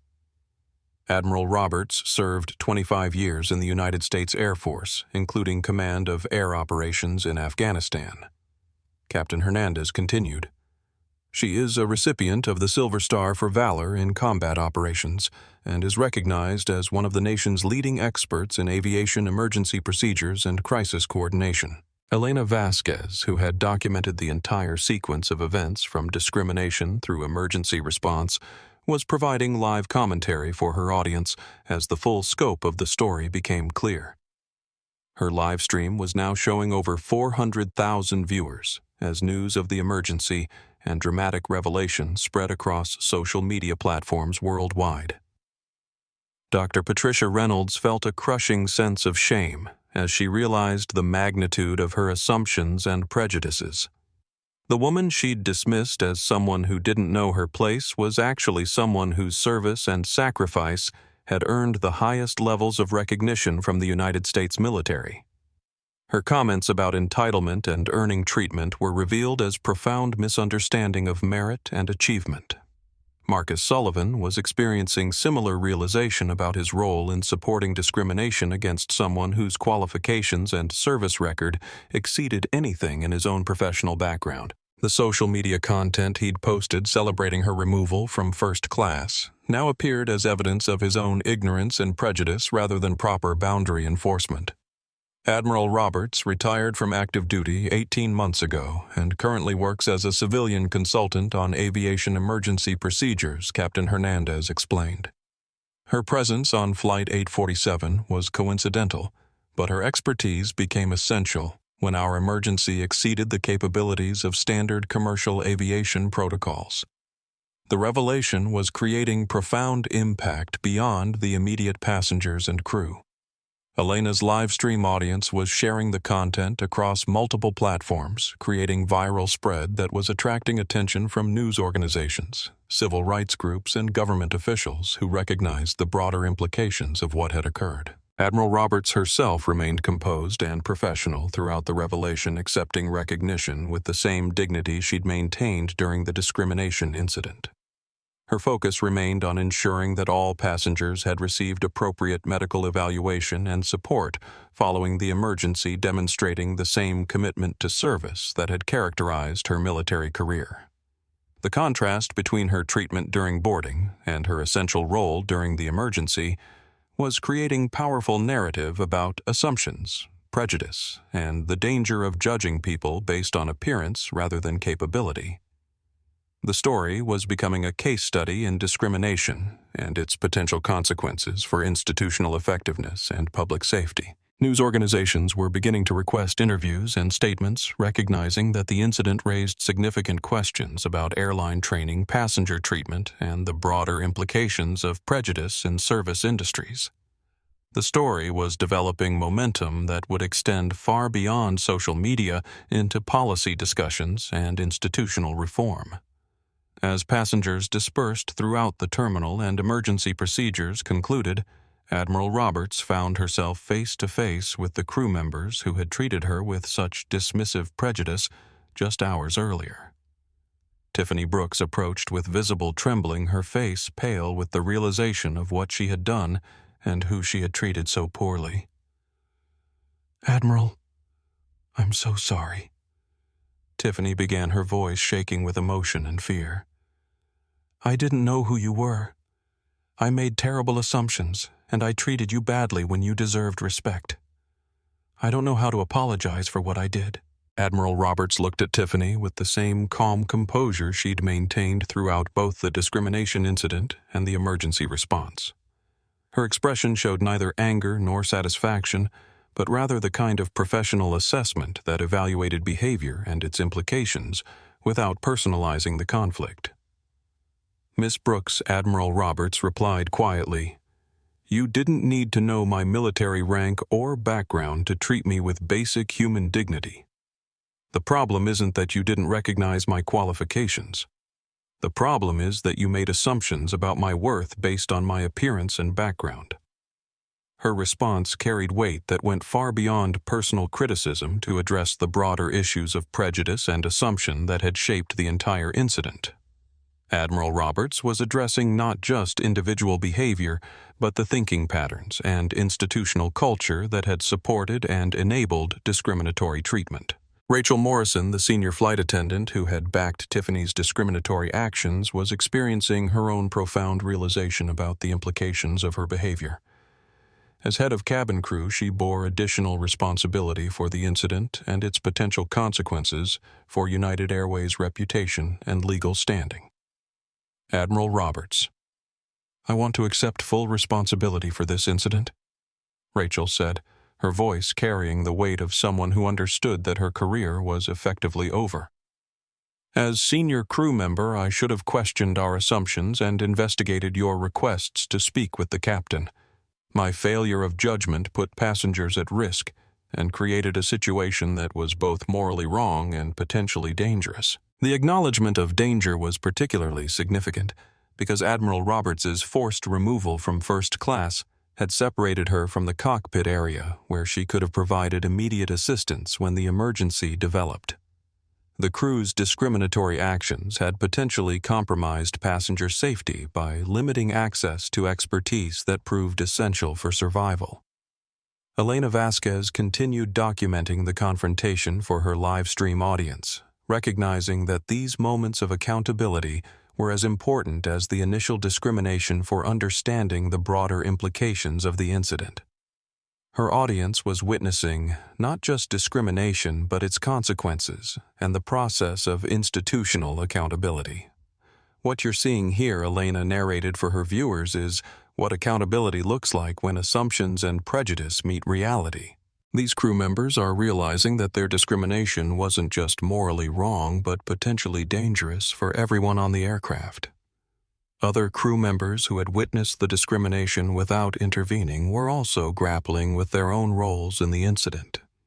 Their silence and passive support for discriminatory actions had contributed to an environment where prejudice was acceptable and unchallenged, creating institutional responsibility that extended beyond the primary actors. Admiral Roberts's response to the crew's apologies was measured and professional, reflecting her military training in leadership and accountability. She wasn't interested in personal revenge or individual punishment, but rather in ensuring that the lessons learned from the incident would prevent similar situations in the future. The most important thing now, Admiral Roberts told the assembled crew members, is that this incident becomes a learning opportunity that prevents other passengers from experiencing similar treatment. "Your assumptions about me were wrong, but more importantly, the thinking that created those assumptions is wrong regardless of who the target might be." Elena Vasquez's documentation of the complete incident from initial discrimination through emergency response and revelation had created viral content that was transforming public conversation about airline discrimination and institutional prejudice. Her live stream had reached over 600,000 concurrent viewers, with the recorded content being shared across multiple platforms at unprecedented rates. The hashtag Admiral Roberts had joined hashtag United Shame as trending topics worldwide, with millions of social media users sharing the content and adding their own commentary about discrimination assumptions and the danger of judging people based on appearance. The story was resonating with audiences who had experienced similar treatment and recognized the broader implications of institutional prejudice. Major news organizations were providing comprehensive coverage of the incident, with CNN, NBC, ABC, and Fox News all featuring the story as breaking news. International media outlets were also covering the incident, recognizing its significance for discussions about discrimination service industry training and the treatment of military veterans in civilian environments. Social media analysis was showing engagement levels that exceeded typical viral content, with the story generating discussion across demographic groups, political affiliations, and international boundaries. The combination of clear discrimination, dramatic emergency response, and powerful revelation had created narrative elements that appealed to universal human values of fairness, competence, and justice. Civil rights organizations were using the incident as an example of how discrimination operated in everyday situations, and the importance of challenging assumptions about people based on appearance or background. Military veteran groups were expressing outrage at the treatment Admiral Roberts had received and demanding accountability from United Airways for discriminating against someone who had served her country with distinction. Comments on Elena's social media posts revealed the deep personal impact the incident was having on viewers around the world. "I've been treated exactly like this," wrote one commenter. The assumptions, the dismissive attitude, the refusal to listen. Seeing Admiral Roberts maintain her dignity through this treatment and then save everyone's lives is incredibly powerful. Aviation industry experts were analyzing the incident for its implications regarding crew training emergency procedures and the value of recognizing expertise that might not fit conventional expectations. Several were noting that Admiral Roberts' military background and aviation expertise represented exactly the kind of additional resources that could be essential during complex emergencies. The viral spread was creating pressure for institutional response beyond United Airways to include broader airline industry examination of training procedures, passenger treatment protocols, and discrimination prevention measures. Government officials were beginning to make statements about the incident and its implications for civil rights enforcement and service industry accountability. Elena's role as documenter had evolved from travel blogger to citizen journalist, covering a story with national significance. Her decision to record and broadcast the incident had created accountability that would force institutional change and prevent similar incidents from occurring without consequences. The power of social media documentation was demonstrated through the real-time transformation of an invisible injustice into a public reckoning that would demand answers, accountability, and reform from institutions that were supposed to serve all customers equally and professionally. Throughout the terminal, passengers from Flight 847 were processing the revelation of Admiral Roberts' identity and service record with varying degrees of shame, amazement, and profound reconsideration of their own assumptions and behavior. The dramatic contrast between her treatment during boarding and her essential role during the emergency was creating powerful personal reckonings for everyone who had witnessed or participated in her discrimination. Dr. Patricia Reynolds was experiencing crushing realization about the implications of her comments and assumptions. As a medical professional who prided herself on competence and scientific objectivity, she was confronting the reality that her prejudices had led her to support discrimination against someone whose qualifications and service record far exceeded anything in her own professional background. "I am ashamed of my behavior and my assumptions," Dr. Reynolds said in a statement she provided to Elena for her social media documentation. "Admiral Roberts served our country with distinction and saved our lives today, while I supported treating her badly because she didn't fit my narrow expectations of what a first-class passenger should look like." Marcus Sullivan was grappling with similar realization about his role in supporting and documenting the discrimination. His social media posts celebrating Admiral Roberts' removal from first class had been shared widely as evidence of the prejudice and assumptions that had shaped passenger reactions to the incident. I deleted my earlier posts about this incident because I realized they showed my own ignorance and prejudice, Sullivan said. I thought I was supporting proper standards, but I was actually supporting discrimination against an American hero who deserved respect, not judgment based on her appearance.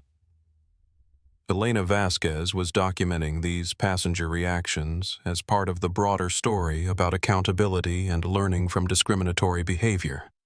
Her audience was witnessing not just the initial discrimination, but also the process of recognition and responsibility that followed revelation of the truth. Other passengers were expressing amazement at Admiral Roberts' composure throughout both the discrimination and emergency response. Many noted that her dignity under pressure had provided a model of professionalism and service that challenged their own assumptions about how people should respond to unfair treatment.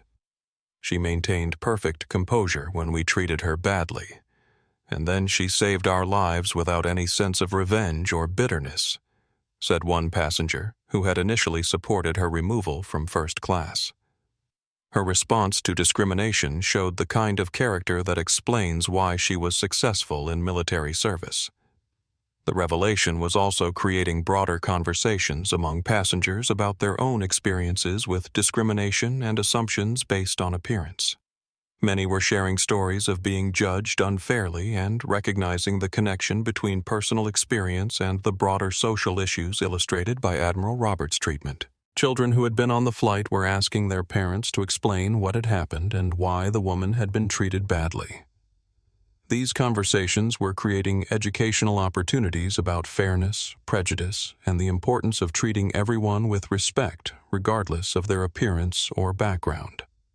The passenger reactions were becoming part of the broader social media narrative about the incident, with many people sharing their own stories of discrimination and expressing support for Admiral Roberts' dignity and professionalism throughout the experience. The incident was resonating as a powerful example of grace under pressure and the danger of making assumptions about people based on superficial characteristics. Within 2 hours of Flight 847's emergency landing, a crisis management team from United Airways corporate headquarters had arrived at Denver International Airport to assess the situation and coordinate damage control efforts. The team included senior executives, legal counsel, public relations specialists, and human resources personnel who specialized in handling incidents with significant liability and reputation implications. The viral social media coverage had already created a public relations nightmare that extended far beyond typical airline customer service issues.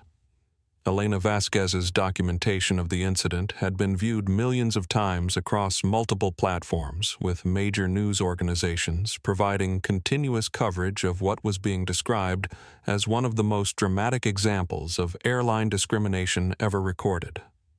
Corporate executives were reviewing the social media evidence with growing recognition that this incident represented an existential threat to United Airways' reputation and business operations. The combination of clear racial discrimination, dismissive treatment of a military veteran, and the dramatic revelation of Admiral Roberts' essential role in emergency response had created a narrative that challenged the airline's fundamental competence and values. Legal counsel was analyzing potential liability exposure, recognizing that Admiral Roberts' treatment could result in significant federal civil rights violations, discrimination lawsuits, and possible Department of Transportation enforcement actions. The fact that the discrimination had potentially compromised passenger safety by separating Admiral Roberts from the cockpit area added additional layers of legal risk. We need to understand that this incident has created multiple levels of legal and reputation exposure, the lead corporate attorney explained to the crisis team. We have clear evidence of racial discrimination, mistreatment of a military veteran, and crew decisions that potentially compromised passenger safety during an emergency situation. Public relations specialists were monitoring social media trends and news coverage, reporting that the incident was generating negative commentary about United Airways across all demographic groups and market segments. The story was resonating beyond typical civil rights constituencies to include military veteran groups, aviation professionals, and general public audiences who were responding to the universal themes of fairness and competence.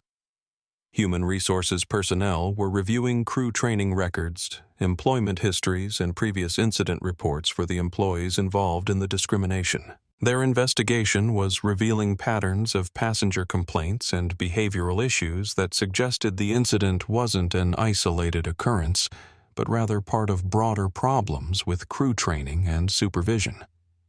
The crisis team was also coordinating with federal authorities who were beginning their own investigation into potential civil rights violations and aviation safety issues related to the incident.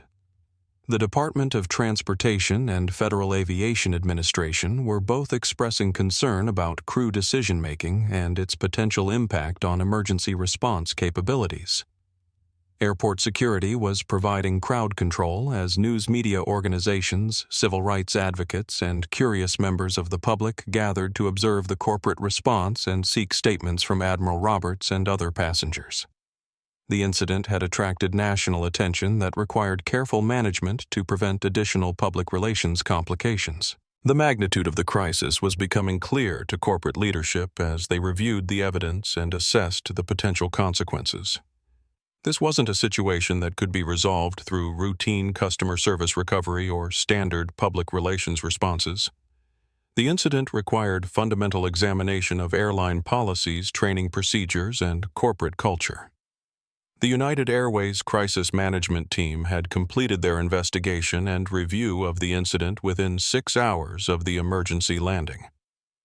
The evidence from Elena Vasquez's social media documentation, passenger statements, and crew member interviews had created an unambiguous record of discriminatory behavior that violated federal civil rights laws, airline policies, and basic professional standards. Corporate executives had made the decision that immediate termination of the crew members involved in the discrimination was necessary to demonstrate accountability and prevent additional legal and reputation exposure. The termination meeting was scheduled to take place in the airport's conference facilities, with Admiral Roberts invited to attend if she chose to do so. Tiffany Brooks and Rachel Morrison were called to meet with senior human resources personnel and corporate executives, along with their union representatives and legal counsel. The atmosphere in the conference room was tense, as everyone understood that careers were ending and significant legal consequences were likely to follow. Miss Brooks and Miss Morrison began the senior HR executive. Our investigation has confirmed that your treatment of Admiral Roberts violated federal civil rights laws, United Airways policies, and professional standards that are fundamental to airline operations. Your behavior created legal liability for the company and potentially compromised passenger safety during emergency operations. Elena Vasquez was permitted to document the termination proceedings, recognizing that public accountability was essential for demonstrating that the airline was taking appropriate action. Her live stream audience was witnessing corporate accountability in real time, something that was unusual in situations involving discrimination and employee misconduct. Admiral Roberts attended the meeting and provided a statement that focused on institutional issues rather than individual punishment. Her approach reflected military leadership training that emphasized learning and institutional improvement rather than personal revenge or individual accountability without broader change. This incident reveals problems that extend beyond individual behavior to training supervision and institutional culture. Admiral Roberts said to the assembled corporate executives, "Individual terminations are appropriate, but they won't prevent similar incidents unless they're accompanied by comprehensive examination of policies, training, and accountability practices." Tiffany Brooks was visibly emotional as she faced the consequences of her discriminatory behavior. "I know I made terrible mistakes, and I accept responsibility for my actions," she said. But I want people to understand that I was following training and cultural expectations that supported making assumptions about passengers based on their appearance. Her statement revealed important information about airline training and cultural practices that contributed to discriminatory behavior. The corporate team recognized that Tiffany's claims about training and expectations would require investigation and potential policy changes to prevent similar incidents. Rachel Morrison, as senior crew member, faced additional accountability for her role in supporting and escalating the discrimination. I failed in my leadership responsibility and created a situation where discrimination was not only tolerated but actively supported, she acknowledged. My decisions potentially compromised passenger safety and violated the trust that travelers place in airline professionalism. The termination proceedings concluded with both crew members being escorted from the airport by security personnel, their airline credentials revoked, and their employment with United Airways terminated immediately. The company also announced that they would cooperate fully with federal investigations and civil rights enforcement actions. Elena's documentation of the termination proceedings was creating additional viral content that demonstrated corporate accountability and consequences for discriminatory behavior.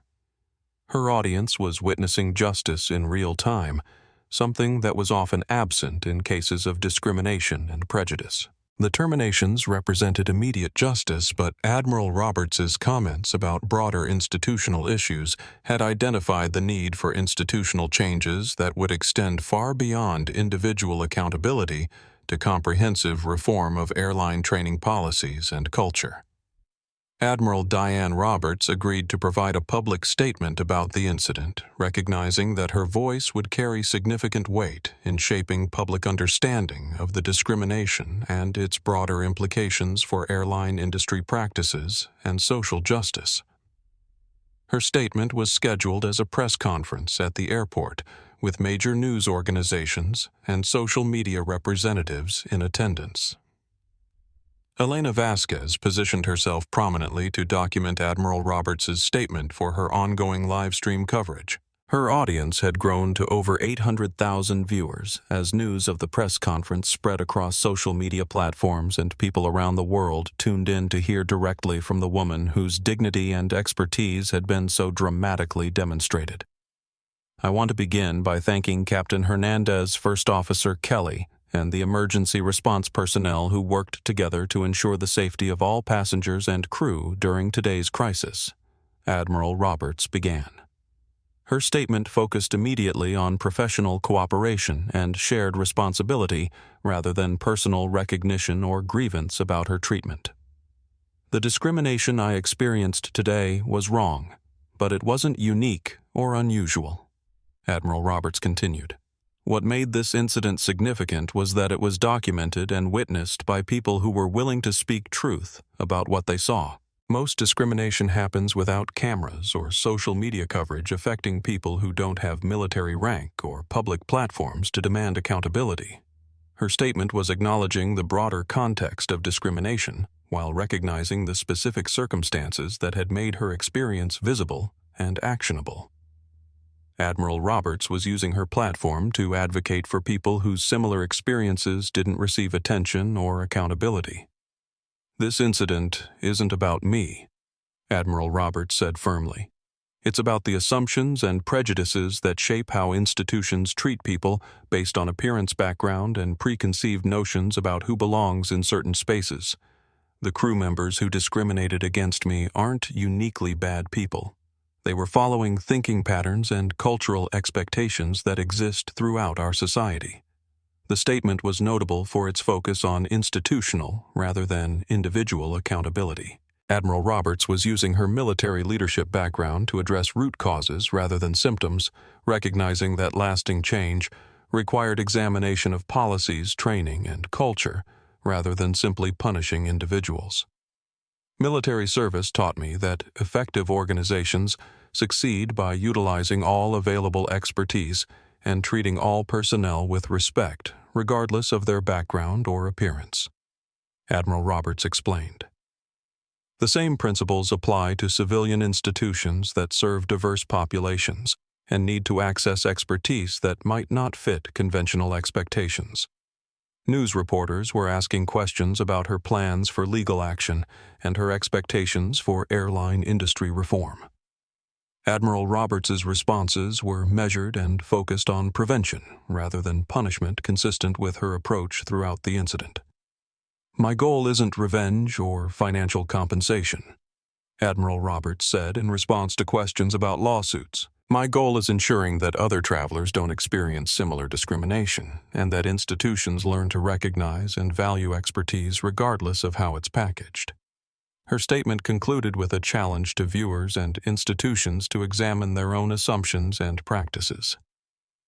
Everyone who witnessed this incident, whether in person or through social media, has an opportunity to consider how their own thinking and behavior might contribute to discrimination or justice. That's where real change happens. The press conference was generating additional viral content that extended Admiral Roberts' message far beyond the immediate incident to broader conversations about prejudice, competence, and institutional accountability in service industries and society generally. The viral documentation of Flight 847's discrimination incident had included clear evidence of passenger support for the crew's prejudiced treatment of Admiral Roberts. Dr. Patricia Reynolds and Marcus Sullivan, along with other first-class passengers who had made discriminatory comments, were facing public accountability through social media exposure and professional consequences that extended beyond the immediate flight experience.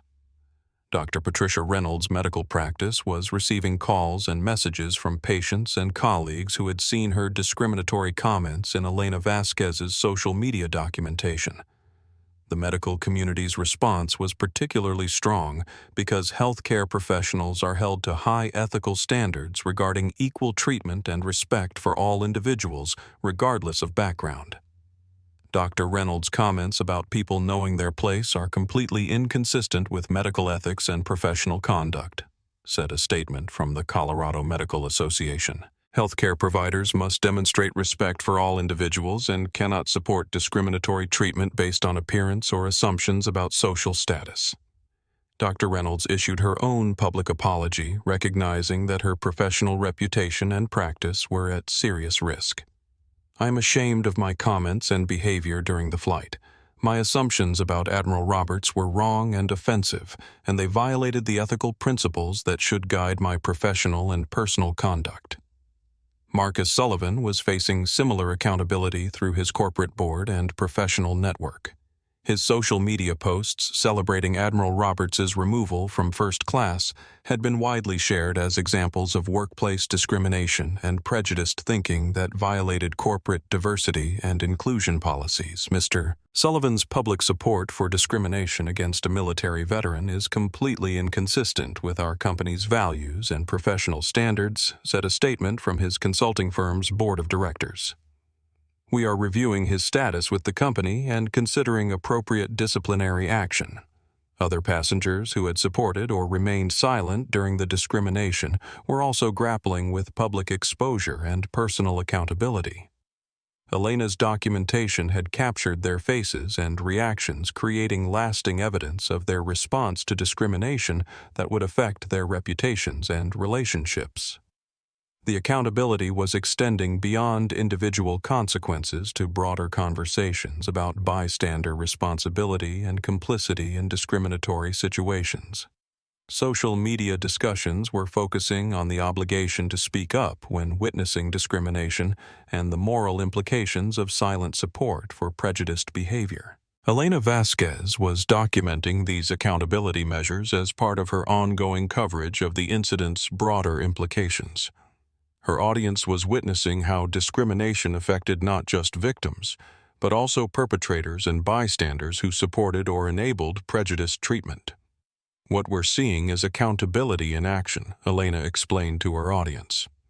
"People who supported discrimination are facing real consequences for their behavior, and institutions are being forced to examine their values and standards. This is how social change happens." The passenger accountability was creating additional pressure for airline industry reform, by demonstrating that discriminatory behavior would face consequences beyond immediate crew termination.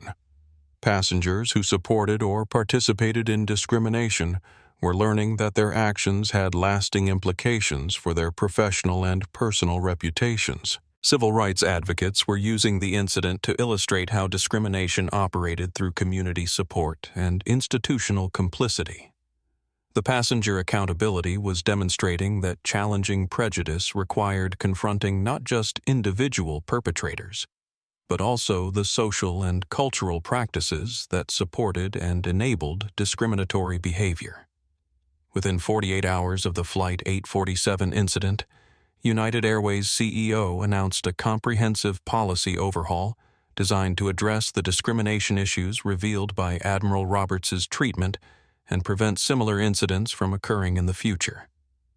The announcement was made at a press conference that attracted national media attention and civil rights organization participation. The treatment that Admiral Roberts experienced on Flight 847 was completely unacceptable and violated everything United Airways claims to stand for, the CEO began. This incident has revealed problems in our training culture and accountability practices that require immediate and comprehensive response. The policy changes announced were substantial and demonstrated recognition that the incident represented broader institutional problems rather than isolated individual misconduct. The reforms addressed training, hiring, supervision, and accountability in ways that would transform airline operations and passenger treatment protocols. Effective immediately, United Airways is implementing mandatory bias awareness training for all customer-facing employees, the CEO announced. This training will be conducted quarterly and will include specific instruction on recognizing and challenging assumptions based on passenger appearance, background, or demographic characteristics. The training overhaul would be developed in consultation with civil rights organizations, military veteran groups, and diversity experts to ensure that it addressed real-world discrimination patterns and provided practical tools for preventing prejudiced behavior. The training would also include accountability measures and performance evaluation criteria related to respectful treatment of all passengers. We are also implementing new passenger feedback and complaint procedures that will provide multiple channels for reporting discriminatory treatment. The CEO continued.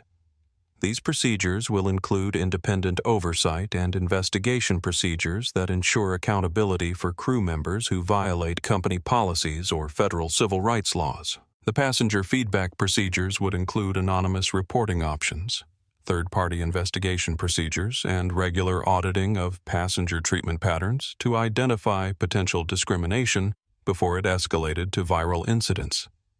The procedures would also provide transparency and public accountability for airline responses to discrimination complaints. Admiral Roberts had been invited to serve as a consultant on the policy development and implementation process, bringing her military leadership experience and personal understanding of discrimination to bear on institutional reform efforts. Her involvement demonstrated United Airways' commitment to learning from the incident rather than simply managing public relations consequences. Admiral Roberts has agreed to work with our policy development team to ensure that these reforms address the real issues that contributed to her treatment, the CEO announced. Her expertise in leadership, emergency response, and institutional accountability will be invaluable for creating lasting change. The corporate overhaul also included financial commitments to civil rights organizations and military veteran support groups as part of broader accountability for institutional discrimination. These commitments demonstrated recognition that the incident had implications beyond United Airways to broader social justice and veteran treatment issues.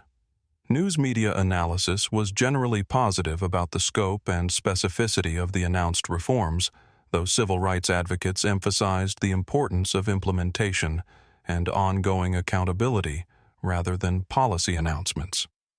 The real test of United Airways' commitment would be demonstrated through sustained behavior change and measurable improvements in passenger treatment. The corporate response was being monitored by other airlines and service industry organizations, who recognized that the Flight 847 incident had created new expectations for institutional accountability and discrimination prevention that would affect their own policies and practices.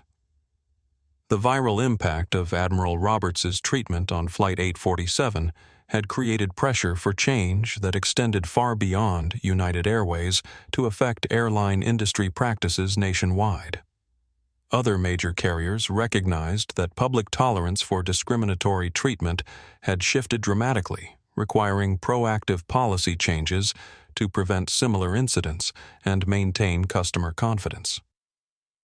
American Airlines announced new passenger treatment protocols within a week of the United Airways incident, including mandatory diversity training for all customer-facing employees and revised passenger service policies that emphasized respect and professional treatment regardless of passenger appearance or background. The airline's CEO specifically referenced the Flight 847 incident as motivation for comprehensive policy review. Delta Airlines implemented similar changes focusing particularly on crew training regarding passenger expertise and the importance of recognizing that passengers might have professional qualifications or emergency capabilities that weren't apparent from their appearance.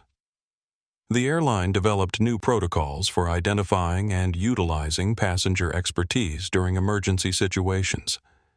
Southwest Airlines, known for informal culture and customer service, announced enhanced sensitivity training that addressed the intersection of casual corporate culture with professional respect for diverse passengers. The airline recognized that informal approaches to customer service could inadvertently enable discriminatory assumptions and behavior. The Federal Aviation Administration began reviewing industry-wide training standards and passenger treatment protocols, recognizing that discriminatory crew behavior could potentially compromise aviation safety by limiting access to passenger expertise during emergency situations.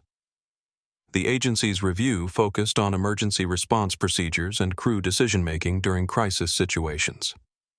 The Department of Transportation initiated a comprehensive examination of airline discrimination complaints and enforcement procedures, using the Flight 847 incident as a case study for improving federal oversight of passenger civil rights. The department's review included analysis of complaint patterns and airline response procedures. Aviation industry trade organizations developed new professional standards and best practices for passenger treatment, emphasizing the importance of respectful service and the potential safety implications of discriminatory behavior. These standards were designed to provide industry-wide guidelines that prevented competitive pressure from undermining civil rights compliance. Flight attendant training programs at airlines nationwide began incorporating specific instruction about unconscious bias, assumption-based decision-making, and the importance of treating all passengers with professional respect.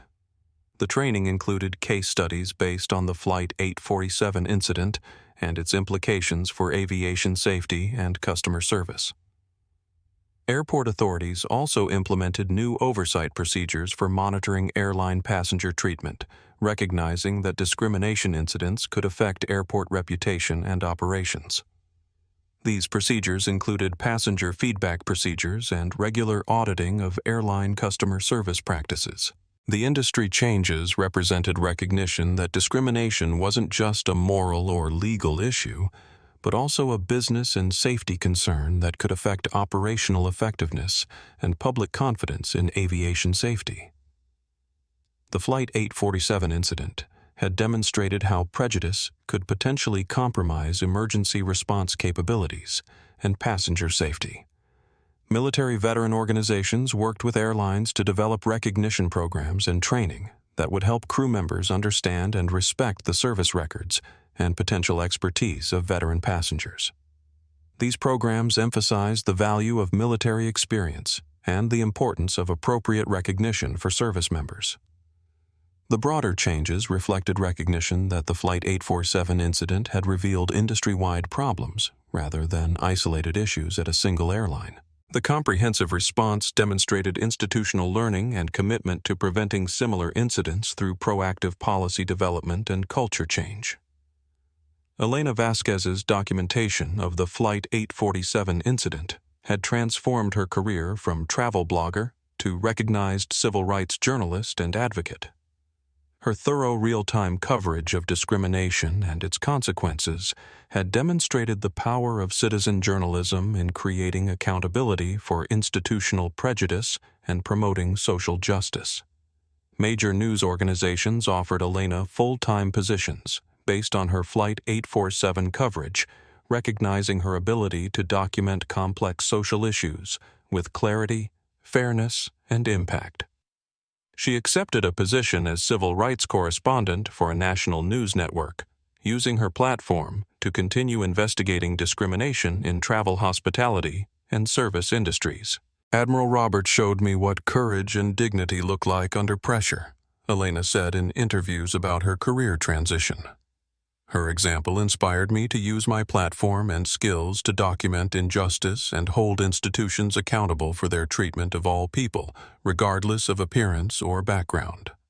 Dr. Patricia Reynolds underwent a profound personal transformation following her recognition of her discriminatory behavior and assumptions. She began speaking at medical conferences about unconscious bias in healthcare, using her experience on Flight 847 to illustrate how prejudice could affect professional judgment and patient treatment. My comments on that flight revealed thinking patterns that I didn't even recognize in myself, Dr. Reynolds explained in her presentations. If I could make those assumptions about Admiral Roberts based on her appearance, then I needed to examine how similar prejudices might be affecting my medical practice and patient relationships. Her transformation included additional training in cultural competency and bias recognition, along with implementation of new patient treatment protocols in her practice that emphasized respect and professional service for all patients, regardless of their background or appearance. Marcus Sullivan lost his position on his consulting firm's board of directors, but used the experience as motivation for broader examination of his assumptions and behavior in professional settings.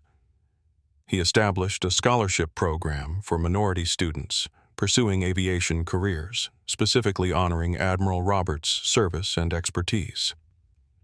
I realized that my support for discriminating against Admiral Roberts revealed problems in my thinking that probably affected my business relationships and decision-making, Sullivan said.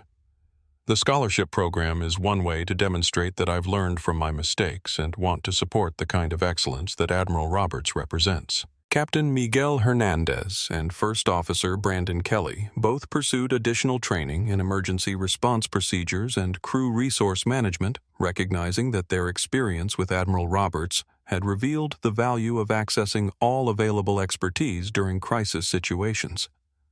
The pilots became advocates within the aviation industry for training that emphasized recognition and utilization of passenger expertise during emergencies. Their experience demonstrated how assumptions and discrimination could potentially compromise flight safety by limiting access to critical capabilities. Former crew members Tiffany Brooks and Rachel Morrison faced significant challenges in rebuilding their careers following termination for discriminatory behavior. Both participated in extensive bias training and community service as part of efforts to demonstrate learning and accountability for their actions. Their experiences became case studies in airline industry training programs illustrating the professional and personal consequences of discriminatory behavior and the importance of treating all passengers with respect and dignity. The personal transformations demonstrated how the Flight 847 incident had affected not just immediate participants, but also broader communities of people who recognized connections between the documented discrimination and their own assumptions, behavior, and professional practices. Admiral Diane Roberts's experience on Flight 847 had revealed the continuing challenges facing military veterans in civilian environments and the importance of bridging military and civilian communities through education advocacy and institutional reform. Her response to discrimination and her essential role in emergency response had created a platform for broader service that honored her military background while addressing contemporary social justice issues. She accepted consulting positions with multiple airlines and aviation organizations, bringing her military expertise to bear on improving emergency response procedures, crew training, and institutional culture. Her work focused on helping civilian aviation organizations understand and utilize the expertise that veterans brought to their customer base and workforce. Military service provides training and experience that can be valuable in civilian emergencies and crisis situations, Admiral Roberts explained in speaking engagements about her post-incident consulting work. But those capabilities are only useful if civilian institutions recognize, respect, and know how to access them.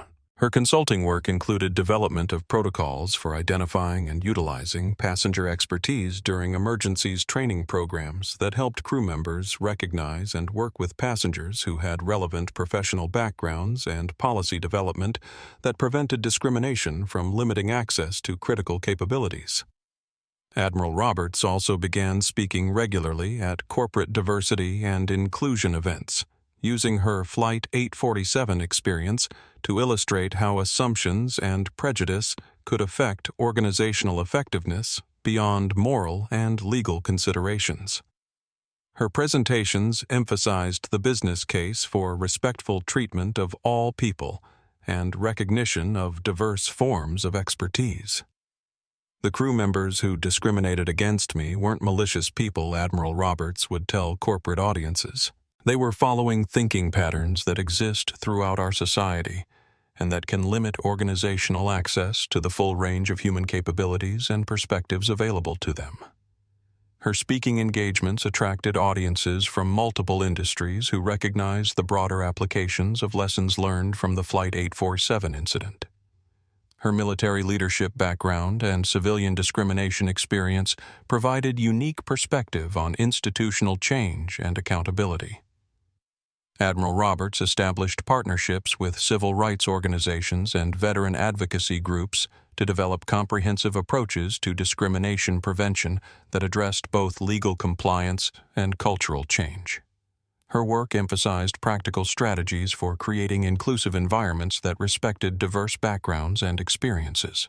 She also worked with military transition programs to help service members prepare for civilian environments where their expertise might not be immediately recognized or valued.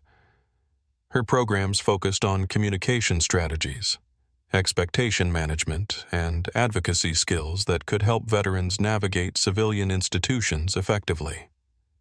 The Admiral's new mission represented expansion of her service commitment from military to civilian contexts, using her expertise and platform to address discrimination and promote institutional change that would benefit all people who faced assumptions and prejudice based on their appearance or background. Her work demonstrated how personal experiences of discrimination could be transformed into broader advocacy and institutional reform that created positive change extending far beyond individual accountability or recognition. 2 years after the Flight 847 incident, Admiral Diane Roberts returned to Denver International Airport to participate in a commemoration event that honored the anniversary of her emergency response and celebrated the institutional changes that had followed her experience with discrimination and heroism.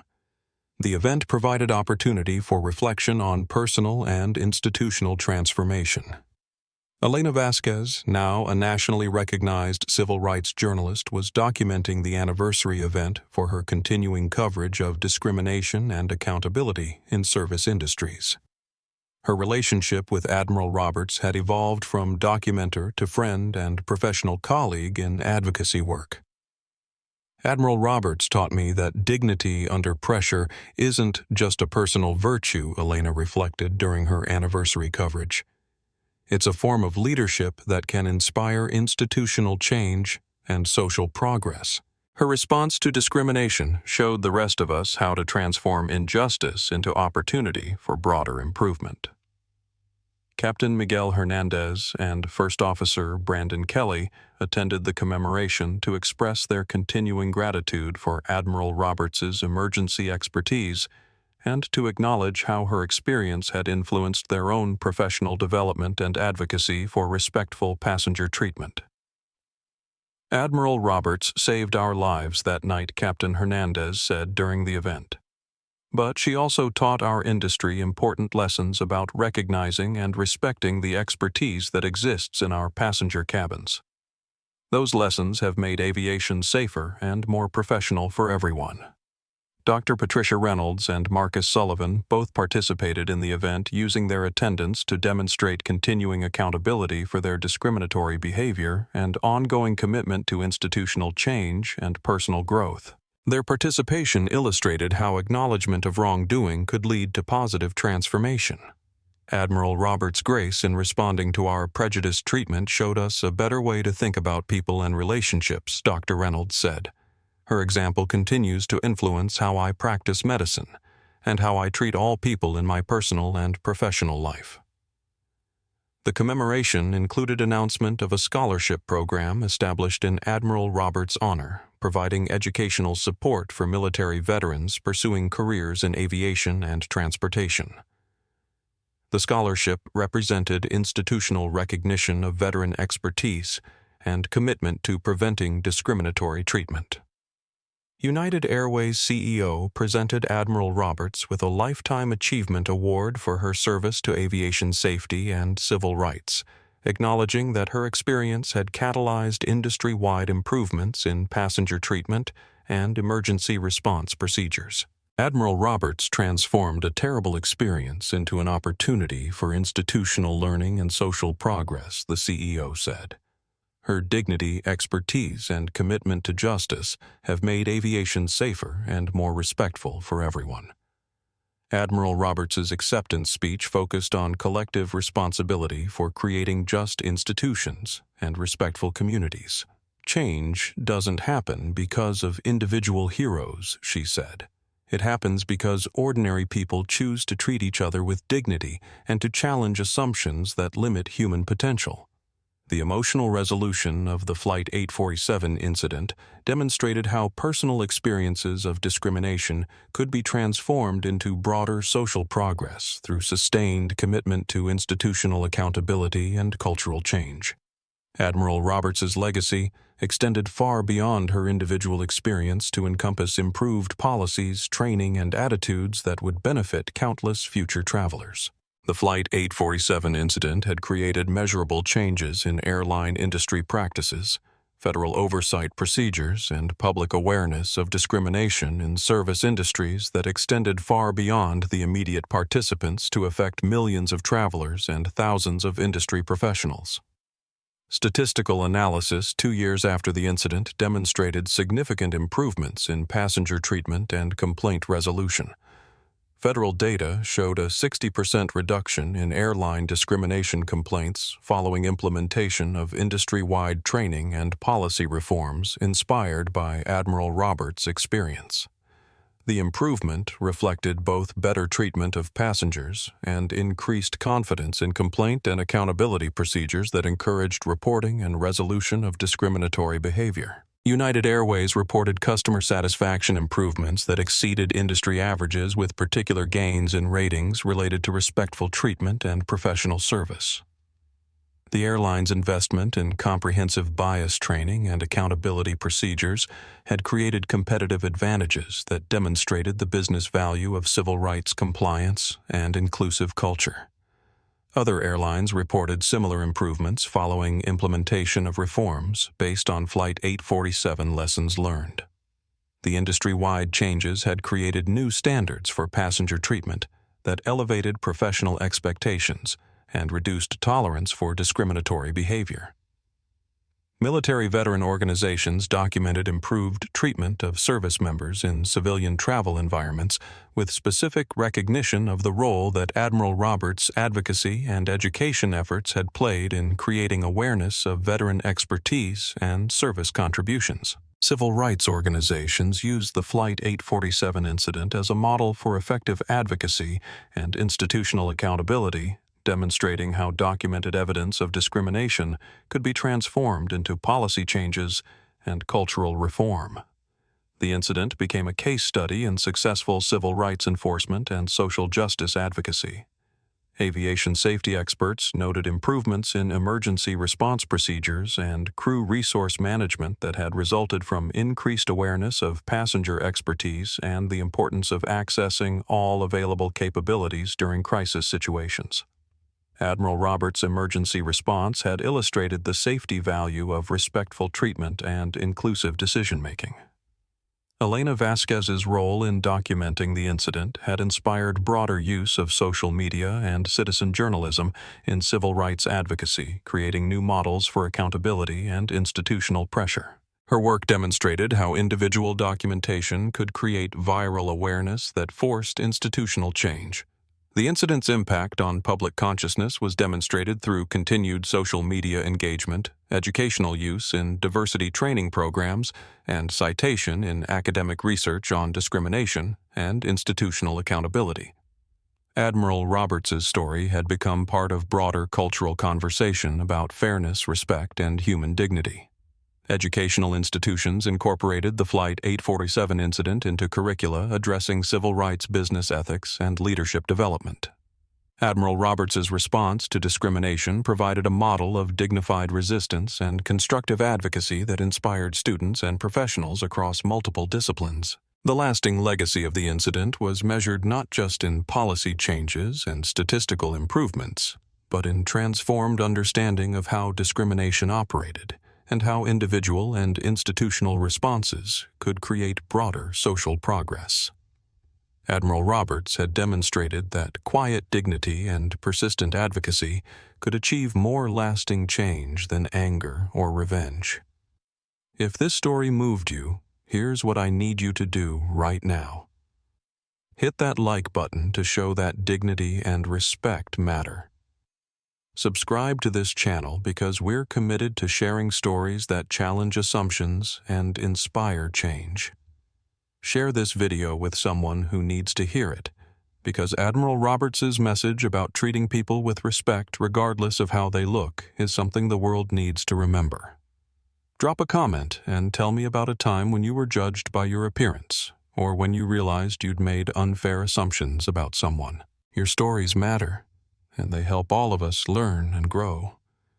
And remember what Admiral Roberts taught us: heroes don't always wear uniforms, but they always choose to do what's right when it matters most. Sometimes the person you think doesn't belong is exactly the person you need. Let's make sure we never forget that lesson. Thanks for watching, and I'll see you in the next story where we continue exploring what happens when courage meets injustice and dignity triumphs over prejudice. Until then, treat everyone you meet with the respect they deserve, because you never know who might end up saving your life.